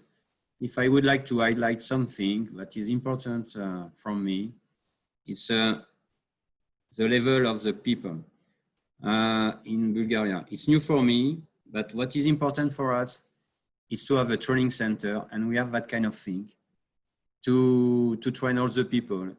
Even if we send lots of people in the foreign country, in France, in Republic Czech to train, what is important for a plant in Bulgaria is to have that kind of training center. The main thing that I would like to highlight is that kind of thing. Of course, the help of the government and the commercial chamber, it's very important. But if we want to produce with a high level of quality, because quality is the main subject that we have to deal with our customers, we have to develop the knowledge and the skills of our employees. That's all for me. It's a great opportunity for me to be with you and to present our Latecoware group. And thank you, Vesela, and thank you everybody to hear me. Bye-bye.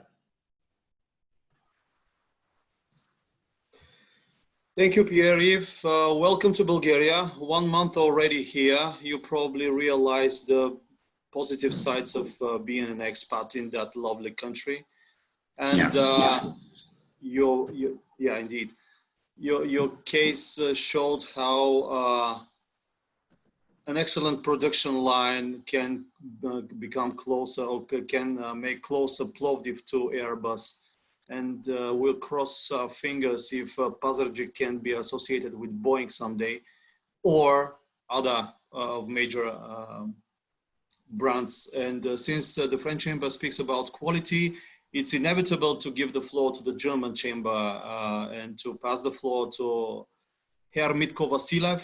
And thank you so much being with us all the way since the idea erupted. The floor is yours. Thank you, Mr. Daniel. Dear colleagues, first of all, thank you for this opportunity to present our chamber on one of the biggest German investments in Bulgaria. About the role and importance of Germany for the Bulgarian economy, I would say that Germany is the trade partner #1 for Bulgaria and one of the most important investors in our country.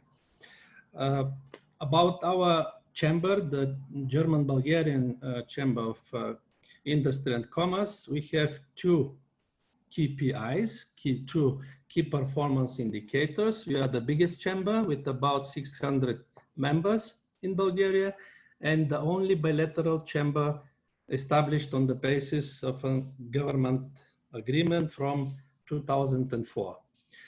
Since 2015, the chamber has been working intensively on the topic of the dual vocational training. In the last 3 years, the chamber has become more closely involved in the startup topic.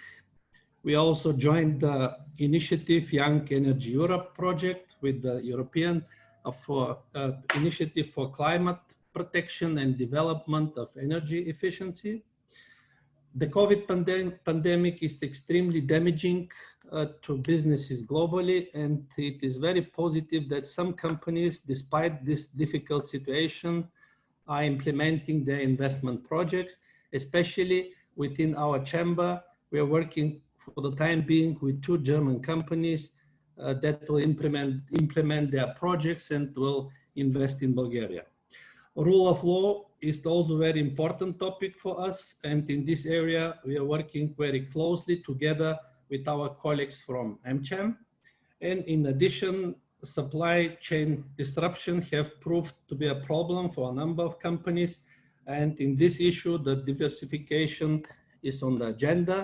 Bulgaria has a number of advantages, and it has every chance to attract some other companies. We hope to contribute to this with our today events. And now I have the pleasure to give the floor to my colleague, Mr. Georgi Atanasov from our board of directors and also managing director of the German company Festo Production. Georgi, please. Hello to everybody. I don't have presentation for Festo, but I would like to answer why Festo continues to invest in Bulgaria more than 30 years long. As of Festo started in Bulgaria in 1986, one of the first joint venture with the West European company in Bulgaria this time during the communistic time. And Festo started to produce in Bulgaria in 1990, immediately after the changes in Bulgaria. That means 30 years production in Bulgaria, 30 years investments in Bulgaria, not only for production building, but also for machines, equipment, technologies, and so on. And why the company continue to invest in Bulgaria? The most of you which are connected with production in Bulgaria, you know, if the plant performance is on the right level, if the cost, quality, delivery performance and the staff are on the right level, each one mother company, each one group or holding will continue to invest in the same location. I will say we have a great success here all these years, and the success is done not so much due to the support from the government, that is done due to the success of our people, of the development of our staff, of our most important capital, the people. And the topic for lack and skilled staff or workers that is available not only in Bulgaria. As of Festo has 13 plants, also including in India, China, US, the rest are in Europe. Everywhere skilled staff is not available. When we start a new products with a new technology, or when we have to grow very fast due to the growth of the products, in each one country, we have to train the people. Also, although in Switzerland, also they were members from Switzerland, if you need really skilled engineers or mechanicals, in the most cases, you have to pay more compared with your existing staff. Due to these reasons, we in Bulgaria, we invested in education and training and development of our staff, and also in dual education. This year in June, we finished with the first group of 5 people. They have already certificate as a dual education for electrotechnician. For the next school year, starting now from September, we will have 20 students in 3 different sectors: electrotechnician, electronic assembly, and also including software. And what I will, how to say, expect as a support in this area is to have some kind of government support to increase and to enlarge this kind of training center and education center in our company and also in some other companies. Because to have 20 people as the students, some of them 3 days per week, I have 6 internal mentors, 6 internal trainees, and they are experts, engineers or technicians, which who lose some percentage and performance from their normal job to support and to train the trainees, the students. In this area, I will expect also some support maybe from Ministry of Education or from Ministry of Economy. Similar like the colleagues in Plovdiv with the aircraft industry, without the people, without internal development also to put new products, that's impossible to invest and to grow. And short example, in this year, 2020, we are in process to finish, or we started investments for in a total value of more than 15 million euro. For the next year, we are preparing, or already we started also investments for about at least 10 million euro. It's how to say, the situation is some businesses they are under impact of the corona crisis. Some businesses and countries they are not so much impacted, and Festo provides components for industrial automation to more than 300 customers in 170 countries. And our products made in Bulgaria, they are part of this big market where we have to compete with a total different number of competitors and different kind of competitors. 1 week ago, my last sentence, 1 week ago, I participated in one other conference where the discussion was, is it possible that with the shorten of the supply chain, many companies will transfer production to Bulgaria to be closer, near to Europe. But in the same way, my colleagues in India and China, they are asking also to transfer products and production to India and China, not to depend on the European supply chain, on the flights and so on. And that is continuous process. Also, we have to be better each one day, and that is possible only if the company supports also the development of the staff. It's important for the first investments to have government support, but after that, everything is in the hands of the managers and in the local staff. Thanks, Azu. As I told, I don't have numbers to present. I think each one production company or each one engineer who is in production company in Europe knows Festo as products or technologies. Thanks. Yes. Thank you, Georgi. As a matter of fact, yes, German companies work very well with local technical professional schools and universities. We are also, France is very strong in this type of cooperations, and we have started some initiatives with Latécoère in Plovdiv, with the Ministry of Education, the Technical University, and some professional schools. So we will be glad to exchange experience with the public authorities and also with companies for these professional education initiatives. So normally I have to give the floor to the Hungarian chamber. So everything is okay. Please, Mr. Rosen Tkachenko, can you hear me? The floor is yours. Can you hear me now? Yes, perfectly. Good. So I'm just checking the clock. Good morning to those of you who are in Central Europe, and good afternoon to all of you who are in Bulgaria. I'm Rosen, and I will introduce the Hungarian-Bulgarian Chamber of Commerce. You see on our slide that we've been established in 2008. At the moment, we have 38 members. The number of employees across our membership is not available.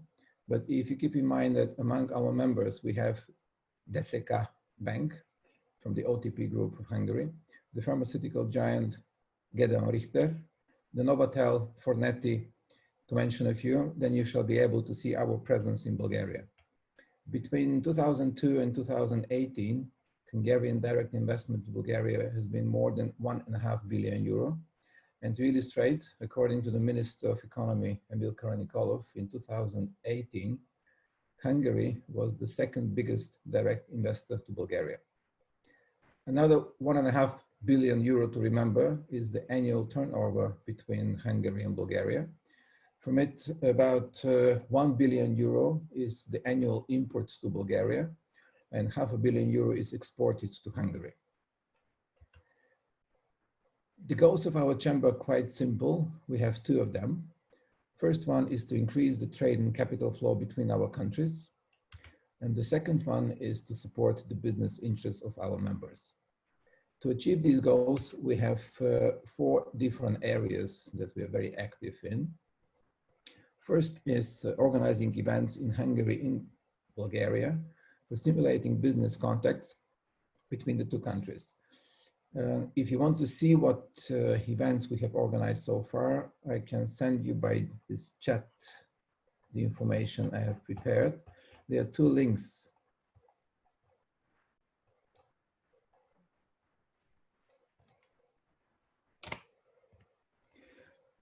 One is our page. This is the hbcc.eu. And the other one is the Facebook page where we have all the pictures of the events we have organized in recent years. The second area that we are active in is cooperation with Hungarian and Bulgarian state institutions and gaining prestige among them. For example, our chamber has been an active participant of the Intergovernmental Bulgarian-Hungarian Joint Commission for Economic Cooperation, where ministries meet together to discuss different issues, how to improve this turnover between the two countries. The third area is creation and development of partnerships with other bilateral chambers. As a result of this activity, in Hungary, I am currently holding the position of Vice President of the European Chambers in Commerce. And our event today is another example of our partnership approach towards our bilateral chambers. Furthermore, we recently united the membership of our chamber based in Sofia with the membership of the chamber in Budapest under joint leadership. So we have members of the board in Bulgaria and in Hungary, and we are helping both in Hungary and in Bulgaria. At the moment, I saw among the participants the European Chamber's president, Alessandro Stricca, who is also a participant of today's conference here from Budapest. He is the president of the European Chambers of Commerce in Hungary. The fourth area of our activity is assisting the business of our members and attracting new members. The epidemic has had a strong impact on businesses. That is why we have taken the decision to support our most affected members by waiving their membership fee for this year. And also in April, May, during the lockdown, during the home office work, we had 2 new members. I would just give the floor to our member, Pureco Bulgaria. And if anyone is interested in more information, we are always ready to provide it. Thank you. Thank you, Rosen. So my name is Svetslav Obretonov. I'm a managing director of Pureco Bulgaria. Pureco is a Hungarian company. First of all, I want to thank to Rosen and for the supporting of the chamber, Bulgarian chamber, to all their members. We are a new member of this chamber. The main idea of decision to invest in Bulgaria and to be presented in Bulgaria is that Pureco, as a Hungarian company, is working on the field of water treatment and water management, which is obviously a very sensitive issue nowadays in Bulgaria. Even this week and last week we've had a lot of heavy storm rains, and it is very crucial to know how to manage manage this water, big quantities of water that coming from from heaven.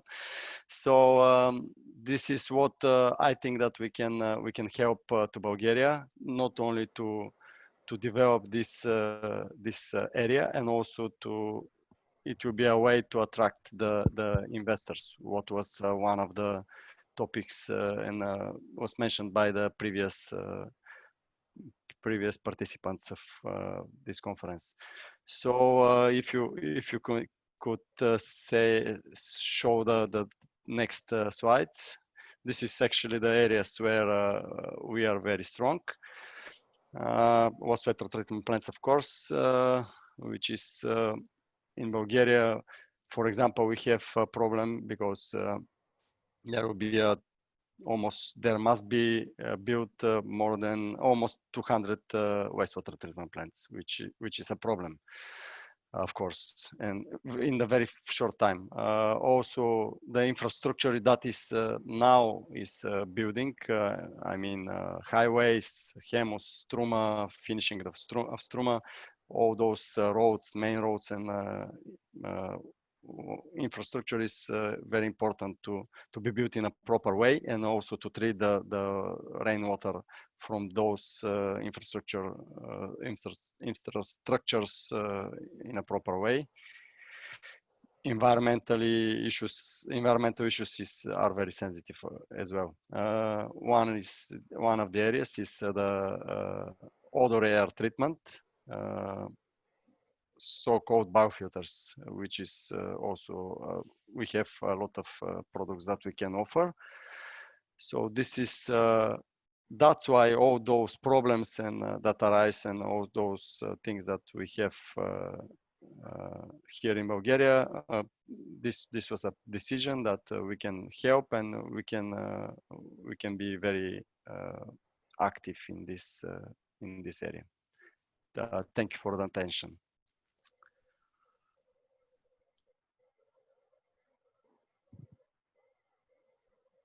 So now we have, I'm sorry, maybe I didn't switch all the slides. Yeah. Yeah. You can just show all those. So I presume, this is Rosen, I presume that all those who are interested will receive the presentation directly.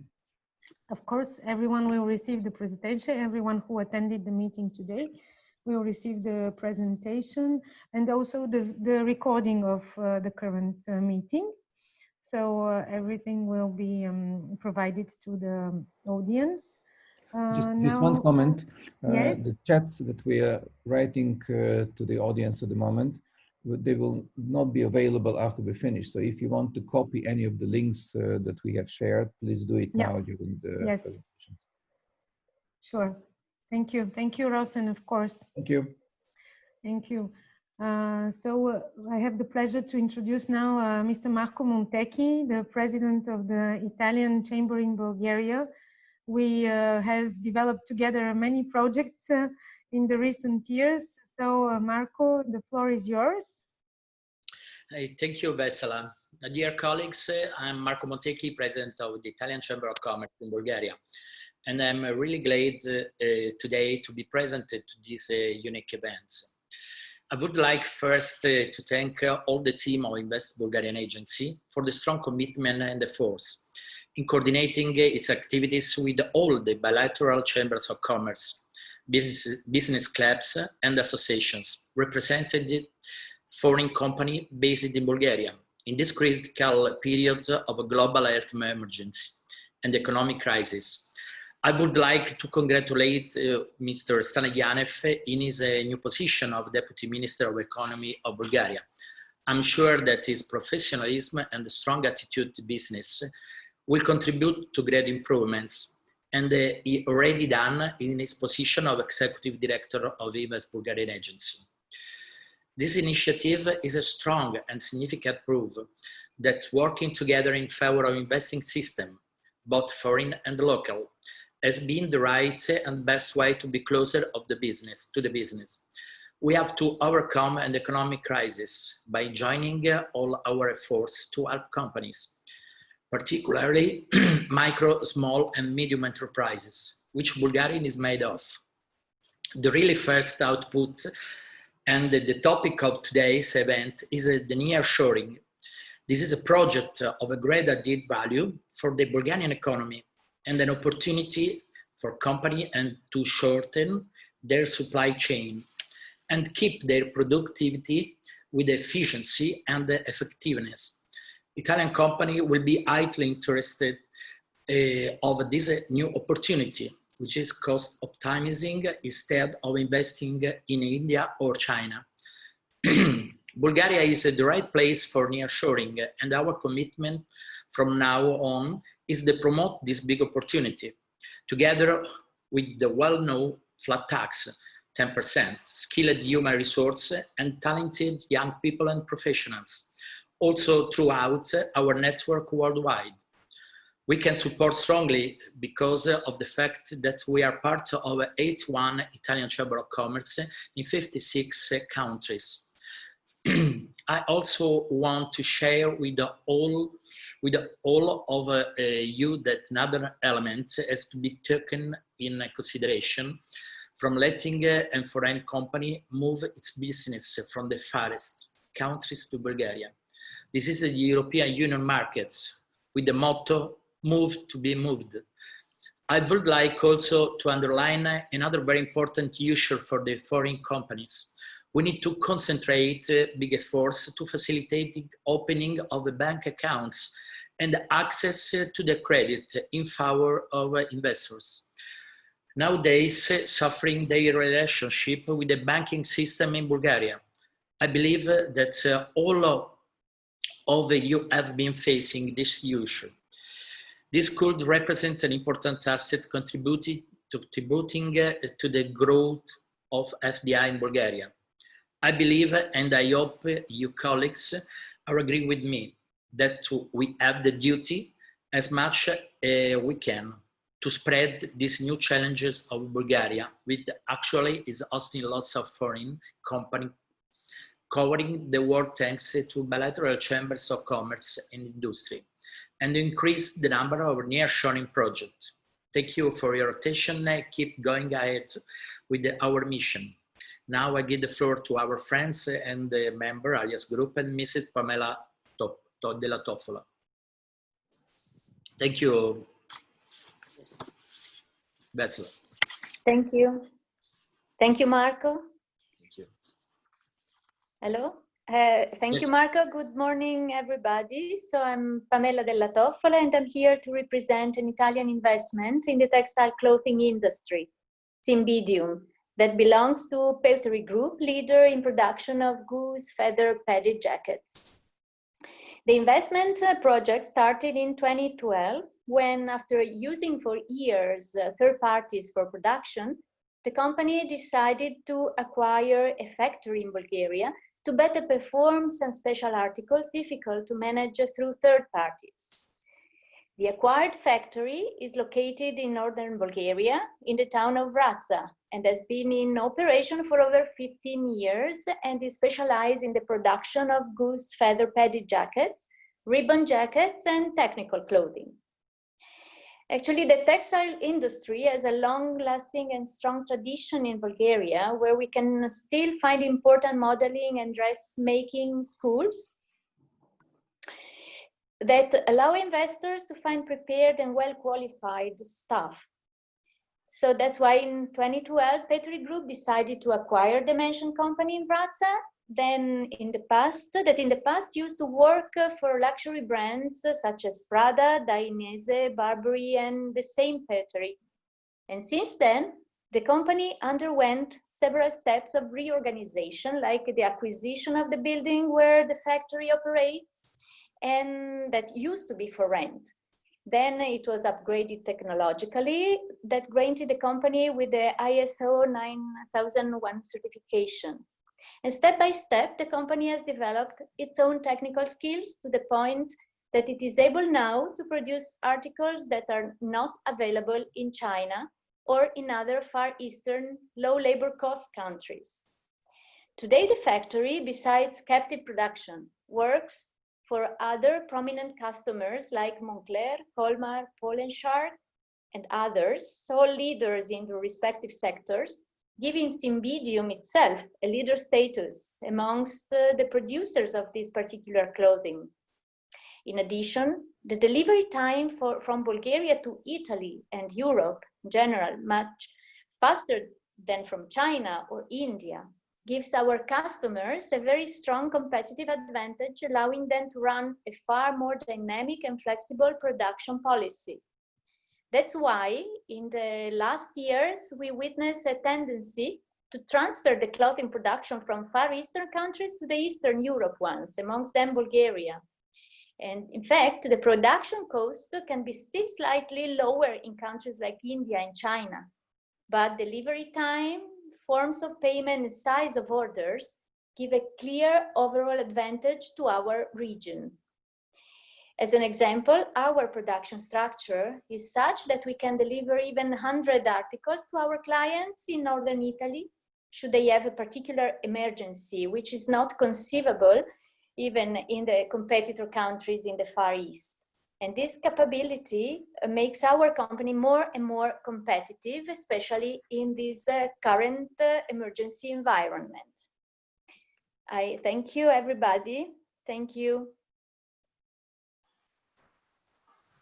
Thank you, Pamela. Yeah, we're coming to the end of the webinar, and from far south on the map of Europe, we have to head north. And by saying north, Nordic countries are well represented in our community. First in line are friends from the Norwegian Bulgarian Business Club. So, hello, Norway. Hello. Hello. Can you hear me? Hi, Henning. Glad to have you. Thank you for being able to be here.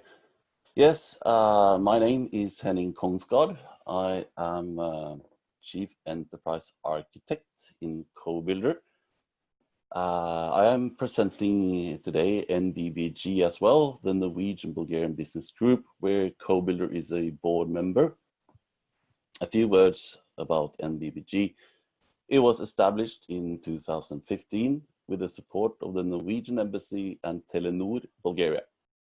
It has 30 plus members, both Norwegian companies working in Bulgaria as well as Bulgarian companies doing business in Norway. It stands for core Norwegian values like transparency, zero tolerance against corruption, and open dialogue.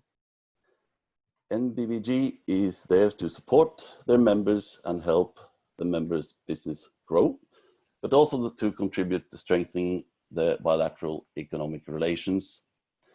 And important is that they are planning to open a bilateral trade chamber in Norway this year. And for more information, can be found on nbbg.eu. Slide, please. Can you change slide? Yes, yes. And one more, thank you. Okay, so quick word, Norway, as you introduced, northern part of Europe, approximately 5.5 million.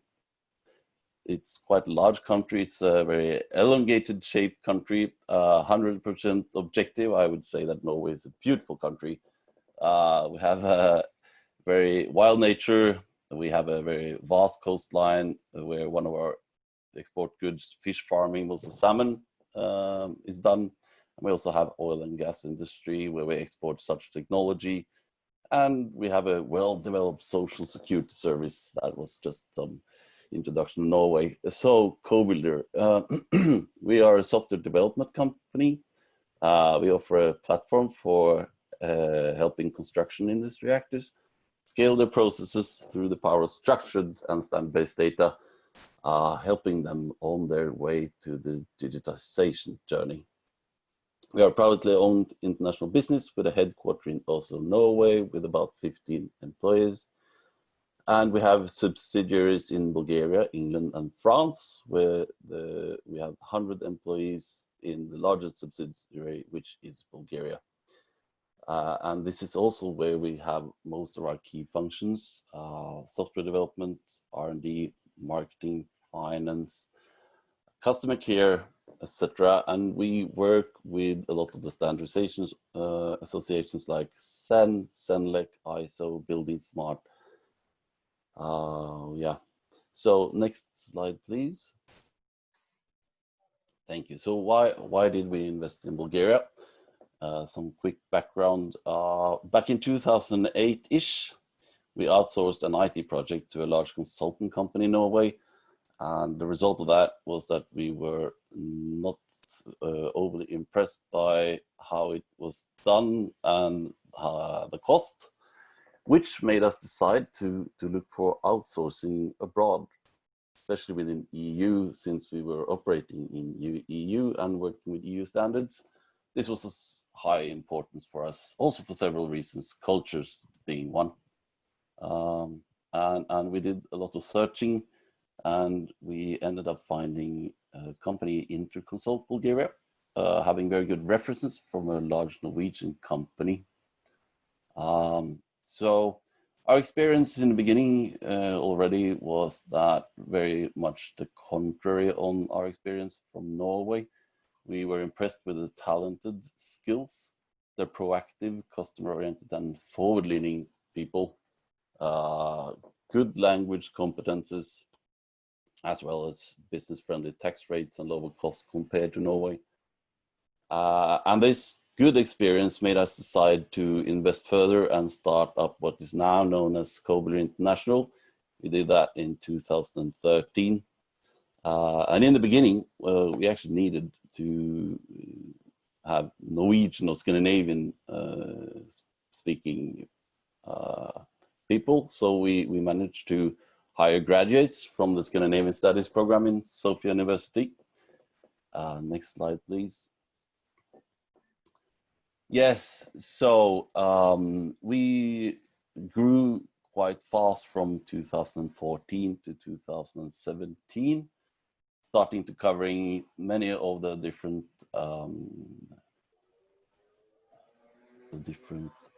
functions that I mentioned before. We have engineers for research. We have now marketing, finance, customer care, as well as we now have a fully developed software development department. So we have all development in-house. In the beginning, finding work stock, especially skilled developers, software developers, was hard in the beginning. Not having a fully developed HR department as well. And the demand going beyond the supply, but that has become easier over time. And with a high degree of new employees coming from the recommendation from existing, that helps as well. And we invest in opportunities like speaking in universities, company, branding, etc.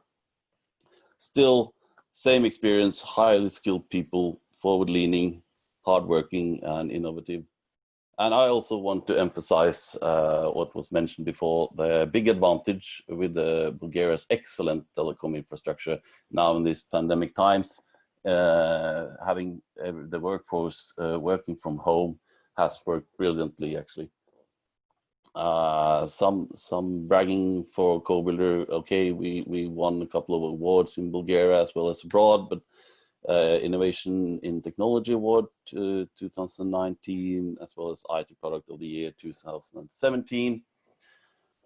And yeah, I must say that I think CoBuilder International and CoBuilder in general, we have a great corporate culture, which has been not a problem to incorporate across the whole organization, Bulgaria as well. Next slide, please. Yeah, here we are. We have our own company band, we have basketball team, we have football team, hiking groups, and any shared event is always fun, I can assure you. I do have a last slide. If you take one more slide. Yes, so just it was just some of the experiences we had back in 2013. So as always, some business culture is a challenge that needs to be overcome, but not that hard.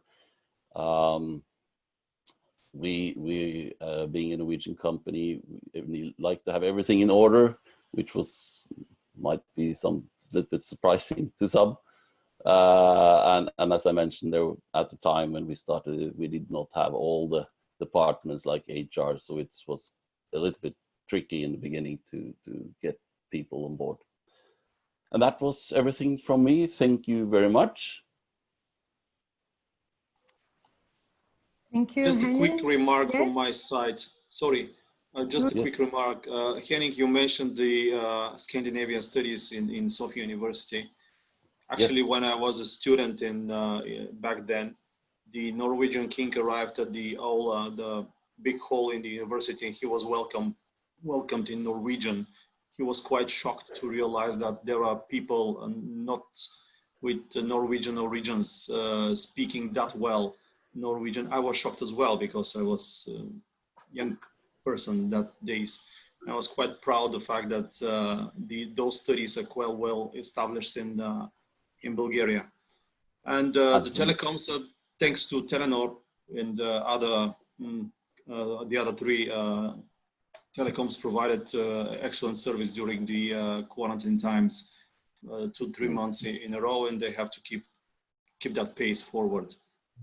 Yes, if I could just comment just on the Scandinavian part, and we were surprised as well, and in the beginning it was kind of hard to remember that you didn't actually have to speak English to a Bulgarian. You could actually speak Norwegian. So yeah, it was it's great. Sure. Thank you. Thank you. I join perfectly what you said. It's one of the richness here of our country that the young people are interested in many languages, and so it's a good advantage. I have the pleasure to present our last speakers today. The Swedish Chamber, very active as well in our common work.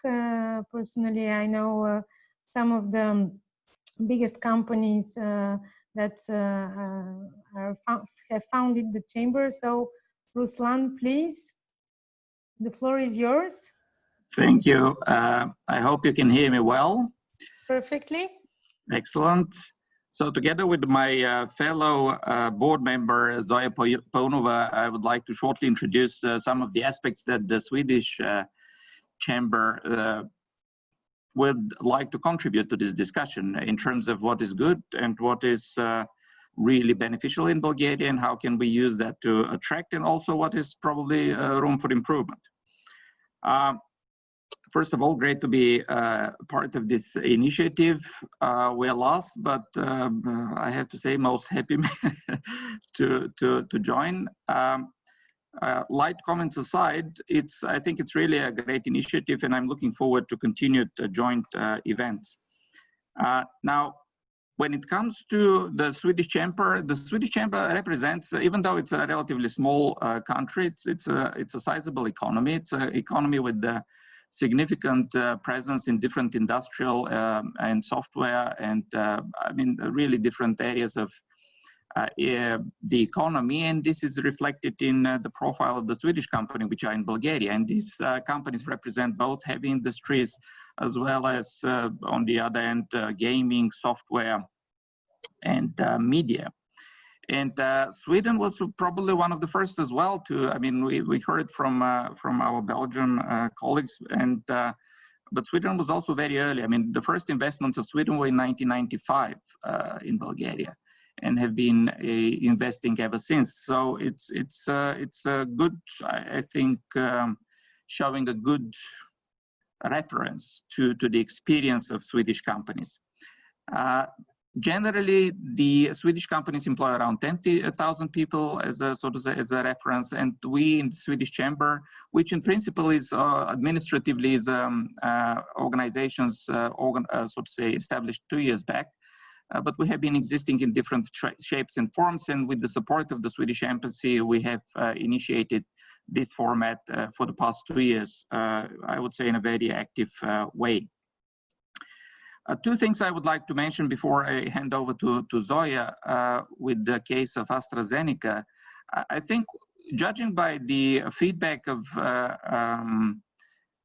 our members, there are, I mean, when we looked into the answers and the review which we did back in 2019, there were two positive, I would say, outcomes. One was that 87% of our, so to say, Swedish companies were planning to expand.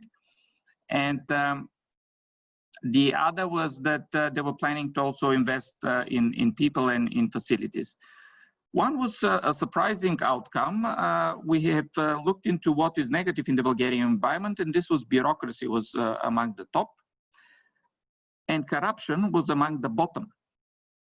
And we were initially quite surprised, but we realized that actually, and as our Norwegian colleagues also stated, this is a very explicit statement from Swedish companies. We have zero tolerance to corruption. So obviously, I mean, being so, so to say, abrasive about this topic makes it a deterrent. And actually, Swedish companies do not get heavily exposed to this aspect of the environment, even though we strongly realize that this is a fact of life, and this is something that we should definitely work with. Having said that, I would like to hand over to Zoya, and I would like really to, I'm interested to hear a bit about also again about the experience of AstraZeneca and the high value add of the things done in Bulgaria. Excellent, thank you, Ruslan, and hello to all of you. I greatly welcome the idea of this conference, and greatly welcome and admire the participants, which are the most sustainable to remain until the very last, and I hope who are listening, the last presentation of the SWECAM, and particularly of AstraZeneca case. We know that in the past, Bulgaria have been hidden jewel as an investment destination. However, we all together changing this rapidly in the recent years. So our country is increasingly attracting smart investments with high added value. And I will share one of the examples of such a nature.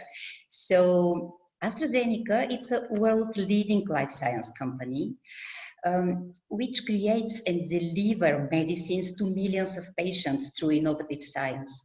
And one of our top strategic priority, it is to achieve scientific leadership. How we are doing that?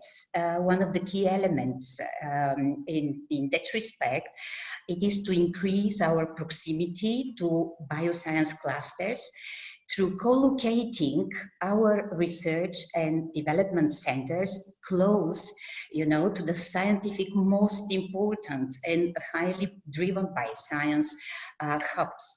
So our strategic centers are at Gettysburg in US, close to Johns Hopkins University, in Göteborg in Sweden, in connections to the Karolinski Institute, and in Cambridge, in cooperation with the Cambridge University.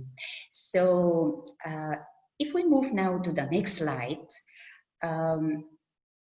yes, one more. If we have it, AstraZeneca presentation. Otherwise, I will just continuously talking through. Well, in Bulgaria, we make our investments in the face of our predecessor, Imperial Chemical Industry and Zeneca Pharmaceuticals, close to 50 years ago. However, once they merged Astra and Zeneca in year 2000, we established a commercial entity in our country in year 2000. So with the main mission to improve the lives of close to 400,000 patients through science. And something which we are most proud, it is the fact that AstraZeneca has been the first bioscience pharma company which opened the clinical research department in August year 2000. And in global terms, R&D productivity, research and development productivity in the last 5-6 years had been increased 4 times, 4-fold. And we strongly believe that Bulgarian organization, it's having its modest, but in the same time meaningful contribution to the increased productivity all over the world. In the last 5 years, we have been investing 35 million euros in our clinical research department.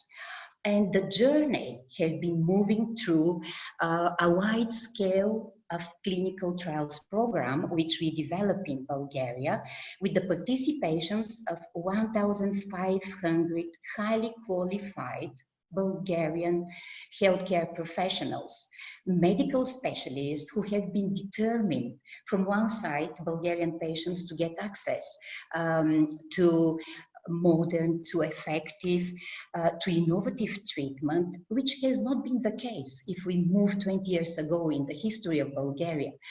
Sometimes 20 years ago, Bulgarians have access to modern treatment with 5 to 10 years delay. So AstraZeneca, and alongside with other leading bioscience pharmaceutical companies like Roche, Novartis, Merck, Pfizer, we have placed Bulgaria on the European initially, but then on the world map. And today, Bulgaria is positioned on the 20th place in terms of destination which attract multi-centers and globally driven at the 5 continents clinical trials, close to 600 this year, but starting from a very minor one in year 2000, just 2-3 couple of clinical trials, and with more than 3,200 clinical centers. So you're going to ask me what is the added value of research and development activity in Bulgaria.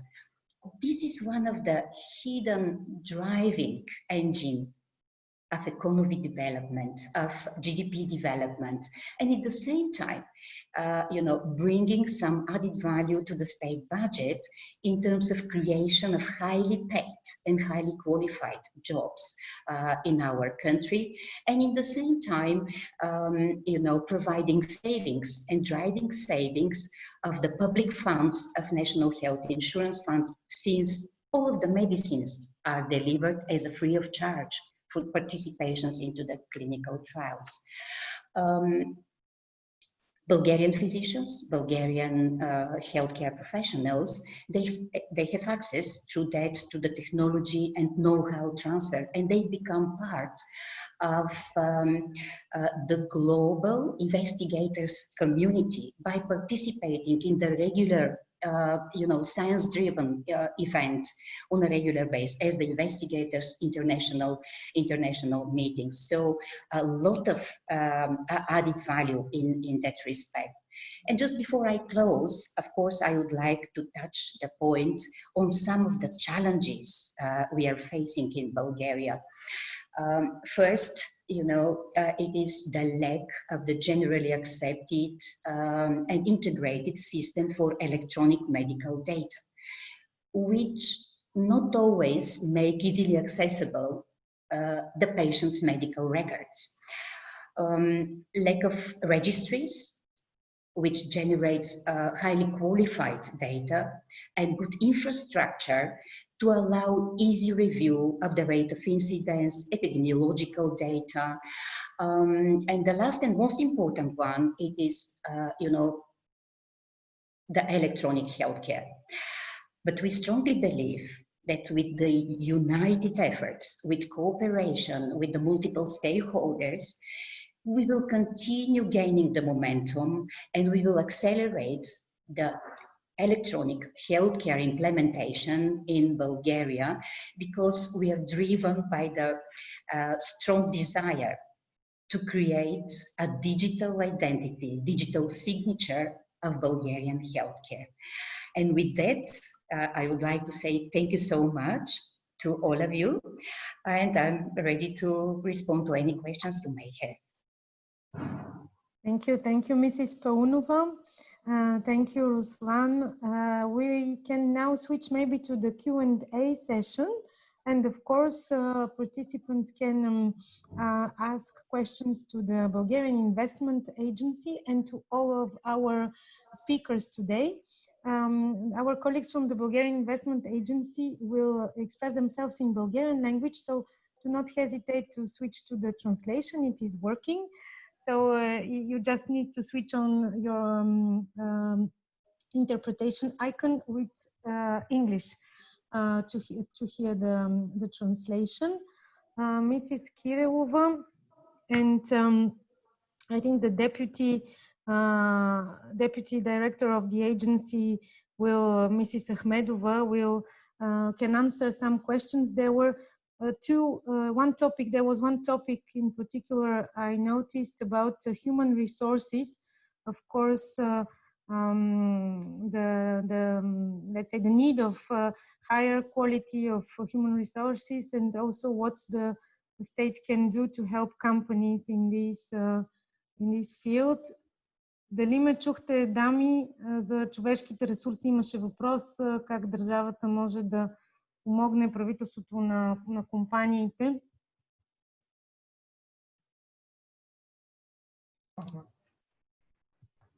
Здравейте на всички!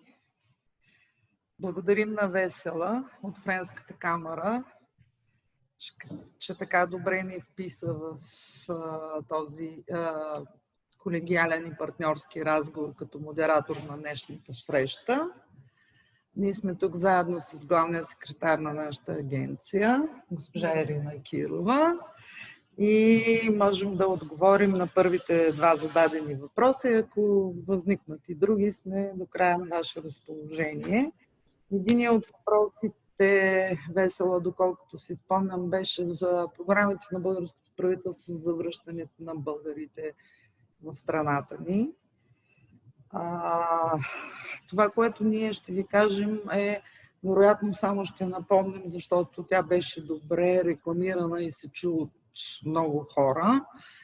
В Министерството на труда и социалната политика специално е разработена и тя е част от цялата програма за развитие на човешките ресурси и за набавяне на необходимото ниво квалифициран персонал в страната.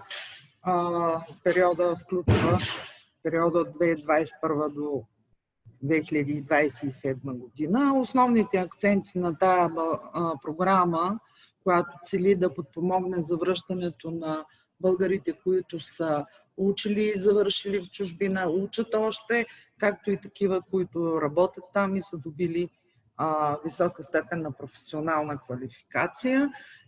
Създаден е електронна платформа Гид към България, която съдържа цялата процедура по стъпки, възможностите, които ние предоставяме, съвети как да се уреди евентуално преместване и започване на работа, необходимите документи, здравноосигурителни трудови права, така че целият пакет от въпроси, които евентуално биха възникнали както от тези, които искат да се върнат, така и от работодатели в България, които търсят точно този профил на работници и служители.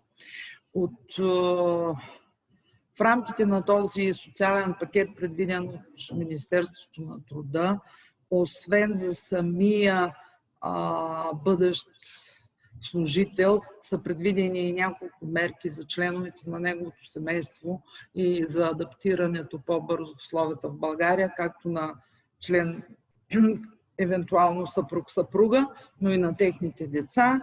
В най-кратко мога да ви кажа, че това са предвидени до 1200 лева, които включват наеми първоначални до рамките на една година, подпомагане за заплащане на детегледачки, ако и двамата родители работят, подпомагане за транспортни разходи, ако е в провинцията, както и покриване на разликата на заплатата в регионите с по-ниска от средната за страната. За съжаление, с настъпването на пандемичните условия в световен мащаб, в България бяхме принудени да преразгледаме всички възможни финансови ресурси, които могат да се използват за подпомагане на индустрията и на фирмите в условията на пандемия, и изпълнението на тая програма се отложи за следващата година, но тя беше започнала с проактивни мероприятия, които бяха осъществени в консулските центрове на България, в Виена, в Италия, в още няколко държави. Така че продължаваме и ние като агенция да рекламираме това нещо и очакваме тази програма да обхване около поне 350 семейства на първи етап. Предстоят, разбира се, актуализации. Бихме разчитали на информация от вас, за да можем да подадем на Министерството на труда допълнителни искания, които ще бъдат по-адекватни към новите условия. Така че от следващата година Оперативна програма Развитие на човешки ресурси ще продължи действието си, така както беше до сега, до условията на пандемия, и всички мерки по оперативната програма ще бъдат достъпни. Това е относно програмата на правителството по завръщането на българите.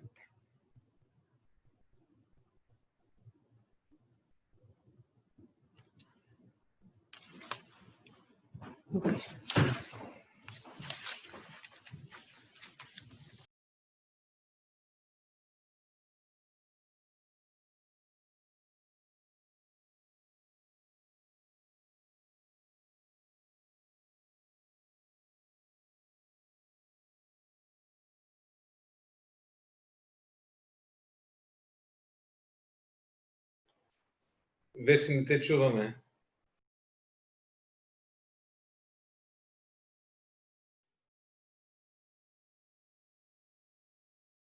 Sorry, yes.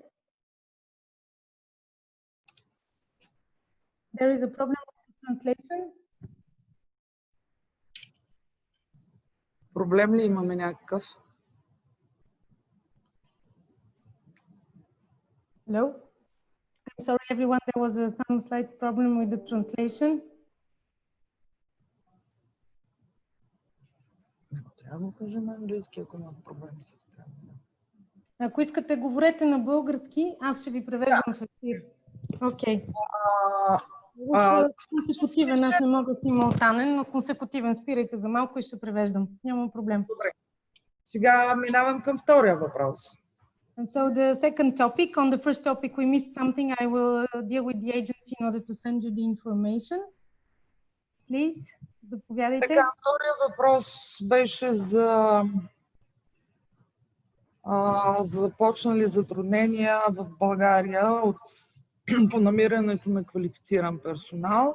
The second question concerned difficulties to finding in Bulgaria qualified personnel. Така, първото нещо, което искам да кажа, свързано пак и с първия въпрос, във връзка с пандемичните условия, знаете, че се увеличиха размерите на финансиранията за държавите във връзка с техни програми. Ние получихме с около 15% увеличение на размера за програмата за човешките ресурси, която... Related to the COVID crisis, Bulgaria received a 15% increase of its funding from the European Union dedicated to human resources. Общо 656 милиона евро. So it's 656 million euro. Като минимума от около 440 милиона евро ще бъдат насочени изцяло към оперативната програма развитие на човешките ресурси. В момента в България 32 специализирани технически училища подготвят специалисти, подпомогнати от този проект. So now this project supports 32 schools in Bulgaria. През 2019 година проектът швейцарския приключи. В неговите рамки бяха обхванати над 1200 ученици. This project ended in 2019 with over 1,200 students covered. Независимо, че проекта приключи, обучението в тези училища и с допълване на нови през Министерството на образованието по същата система продължава и сега. This program has ended, but its effects continue because we continue all the school education programs that we integrated. They are still in force and they continue.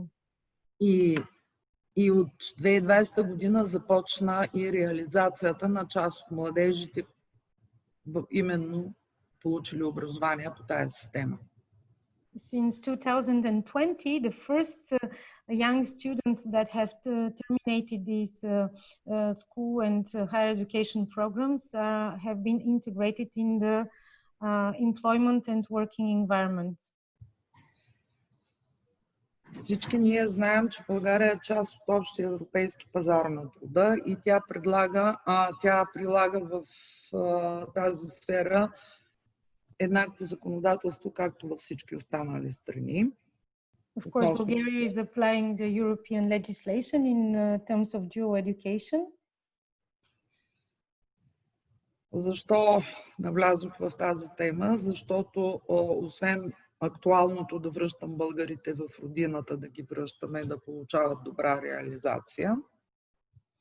I pointed out this topic because it is important in parallel to the one that we also work on to bringing back Bulgarians to Bulgaria from abroad. Приемът на чужденци в България с цел работа е съвсем свободен. Foreigners, of course, are most welcome to come on Bulgaria's labor market. И единственото условие е трудов договор. Of course, the only condition is to sign a labor contract with the foreigner in order to let him work in the country. Платформата за набиране на специалисти и за намиране на работа от тях е електронна и е достъпна. There is an electronic platform, online platform for foreigners that helps them to find jobs in Bulgaria.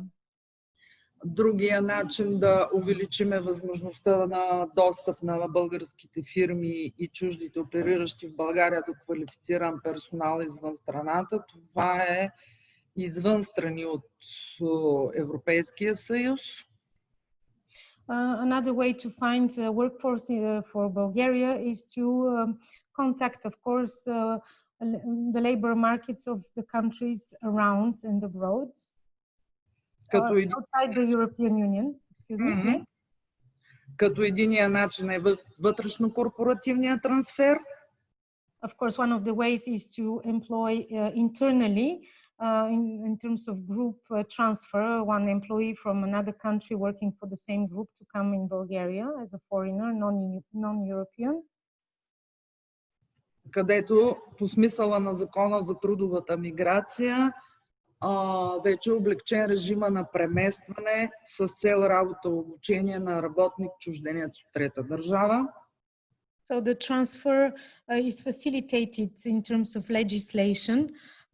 Labor transfer is really envisaged in the local legislation, so it's eased now.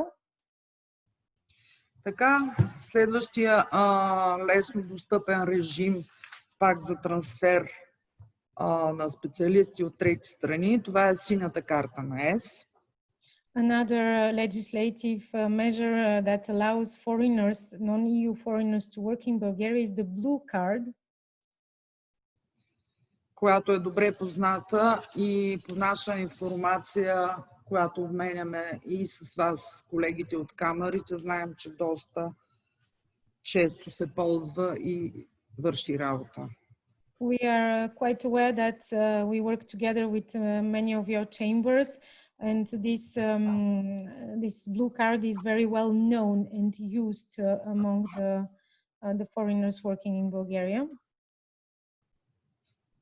А другото, което тук искам да вметна е, че опита, който натрупаха фирмите, които вече работят в България, чуждестранните, беше много полезен и за държавата при проектиране на следващи специалности и университети и насоки за развитие на образованието. Yes, it is important to underline that the companies that started investing and working in Bulgaria in the last years have worked also to develop new specialities, new educational programs that are adapted to the current business. За програмния новия период 21-27, програмата за развитие на човешки ресурси For the new programming period 21-27, the operational program with EU funding human resources will include включи в тематичните си планове именно подпомагане на университетите с цел изграждане на необходимите нови специалности. So this human resources program funded by EU funds will allow universities to develop new educational programs. Но знаеме, че за да бъде завършена една специалност са нужни между 4, 5, 6 години в зависимост каква е тя. Of course, the studies in such newly established specialties last for 4 or 5 years. Затова именно аз наблегнах повече на мерките, както и колежката преди това, господин Янев също ви е споменал. Наблегнах на мерките за актуалните начини за набиране и на специалисти отвън, както и на възможностите, които вече ги има с променени преди това образователни програми. So this is why we also, of course, underlined, as Mr. Stanev also underlined, these measures that legislative measures that allow employment from abroad, from outside of Bulgaria.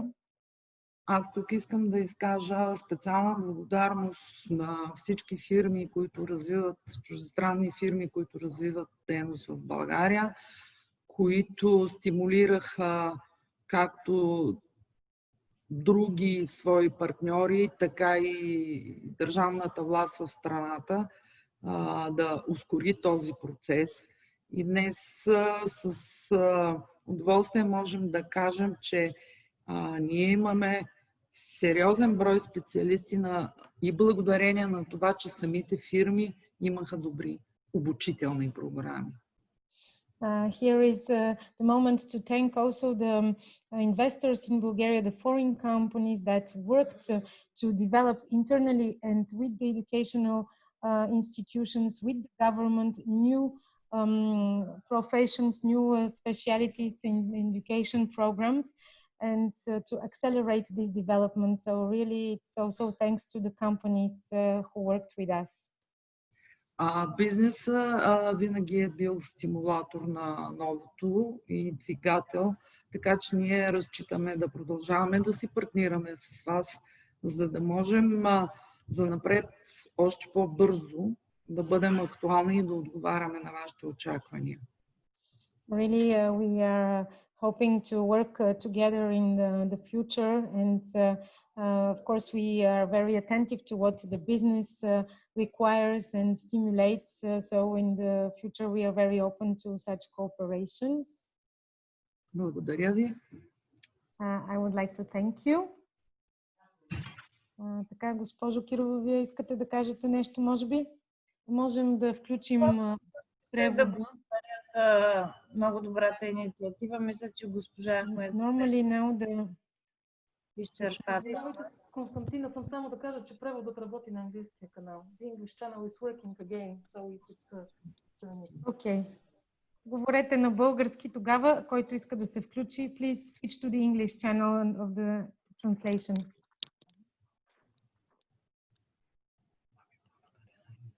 Благодаря за инициативата, която на двустранните камери направиха. Мисля, че това е много добър начин за уточняване на всички гледни точки на политиките на двустранните камери, както и за изясняване на политиката на nearshoring и за улесняване на бизнеса. Смятам, че такива инициативи ще има и за напред и е хубаво да следваме стъпките по политиките. Благодаря ви за вниманието и за поканата и за съвместното сътрудничество. Thank you very much. Благодаря ви много. Има ли други въпроси?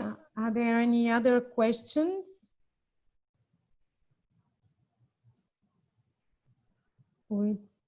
I would just suggest with my fellow moderator, we wanted to suggest to send maybe some information and joint letter to Mr. Stamen Yanev, the Deputy Minister, following this meeting. This is our proposal.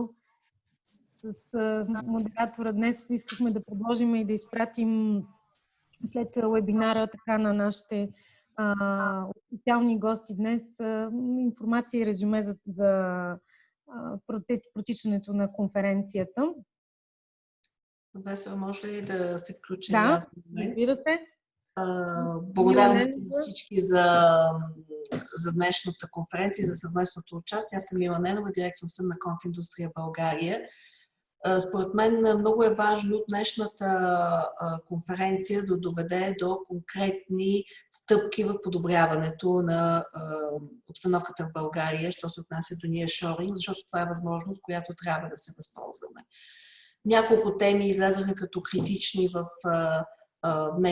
днешната конференция и мисля, че е много важно наистина да ги идентифицираме и да работим по тях. Защото България предлага много, но разбира се, когато има конкретни проблеми, те затрудняват дейностите. Едно от нещата, което колегите от румънската и от италианската камера посочиха с отварянето на сметки за чуждестранни лица и фирми.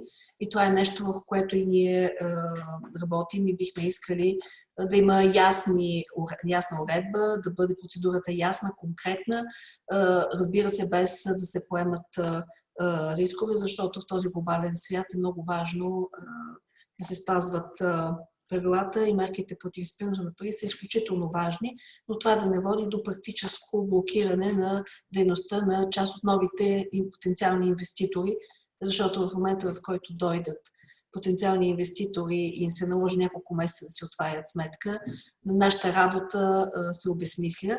Така че това е тема, която и ние поддържаме и бихме искали да работим по нея съвместно всички, да се намират конкретни решения за намаляване на бюрокрацията и подобряване на средата за инвестиции в България. Благодаря на всички. Thank you, Mila. We are really happy to work together on this initiative. So, as I said, we will send an official letter for intentions to continue our work to Mr.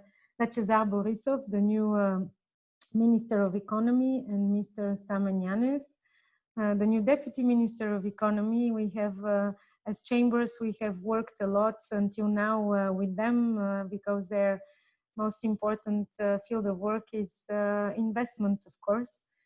So we will develop this. I hope you appreciated the presentations and the testimonies of companies which really confronted to investments and nearshoring, switching of processes, and creation of new activities here.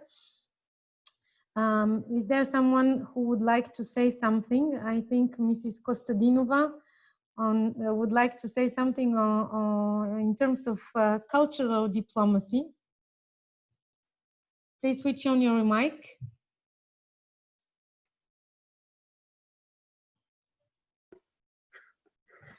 Thank you for the opportunity, and I would like to impart some color to this interesting and useful webinar.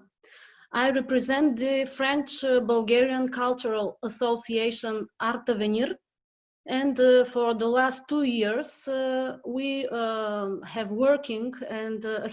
been working and organizing more than 10 cultural events in Paris and in Sofia, as well as theater shows, concerts, art exhibitions, book fairs, etc. We work with the institutional support of Bulgarian Embassy in France and Bulgarian Cultural Center in Paris. Unfortunately, not the financial, but institutional support we have by them. But we think that throughout the cultural diplomacy, we have the opportunity to contribute to improving the image of Bulgaria and to promote business relations between Bulgaria and France. We have already attracted several French investors, but they have one essential problem. You mentioned that many times in this webinar, the opening of a bank account for a foreigner in Bulgarian. This is the first step when they come to Bulgaria. Open a bank account and then creating a company. So I would like only, the last thing is to mention and to appeal the business and the chambers of commerce to help and to support art by simple gestes, by buying tickets for an art event, for example, for your employees. That will improve their culture, improve their maybe possibility to work, and because art is a very important and essential part of our life.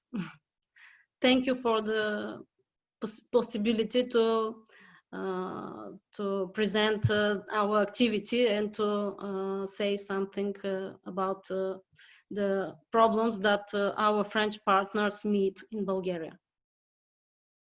Thank you, Mrs. Kostadinova. Thank you very much. So as I said, we are envisaged to make a short letter to the ministry in order to restart the work on the same type of conference which we envisage for the future, for October, November, with maybe larger audience at international level. So with my fellow moderator, Mr. Daniel Kyriakov, and myself, Vesela Todorova-Mozetig, we will work on this with our colleagues, of course, from the 15 chambers that gathered today. And we hope the most important, in fact, in this cooperation is to attract more investors and to create a fast track for them in order to facilitate their implementation here in Bulgaria. Maybe some final words, but if someone wants to add something, you're most welcome. I would like to say that we also have a survey. The French Chamber is making a survey with an agency, a specialized agency in surveys, and corruption is always and bureaucracy are present among the difficulties for the companies, but it's going a little bit down last years. This is mainly due to the companies that are already here and that know how to work together with us, with the government. So it's not an external perception, but we really work on these topics. And we are most open to other initiatives. Is there someone else who would like to say something?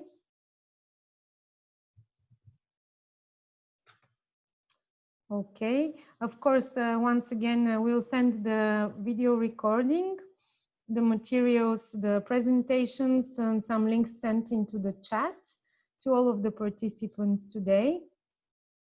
And if there were some technical difficulties, I'm sorry. I organized the technical part myself.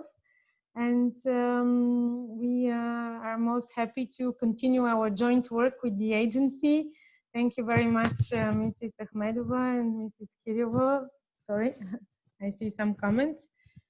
And I really would like to thank to Mr. Stamen Yanev, who initiated our regular meetings. We have to acknowledge the chambers. It was an idea of Mr. Stamen Yanev to work together every week. On Friday, we have a working meeting, which is quite useful on this topic. So this will continue. Thank you all. And I guess we can put an end point for now. See you the latest in October. Okay. For the next conference, but for the work, we are on. To everybody. Thanks. Very good. All the best to everybody. Thank you. Thank you. Thank you. Bye-bye. Bye-bye. Thank you. Thank you, everyone. Bye. Thank you, Vesela. Thank you. Bye-bye. Thank you. Bye. Thank you. Thank you. Thank you, Vesela, and thank you a lot to Stefan. Yes, Thank you, great Marco. conference, great discussions. Thank you so much. Thank you. Bye-bye. Bye-bye. Bye to everyone. Thank you. Bye. Bye-bye. Bye-bye.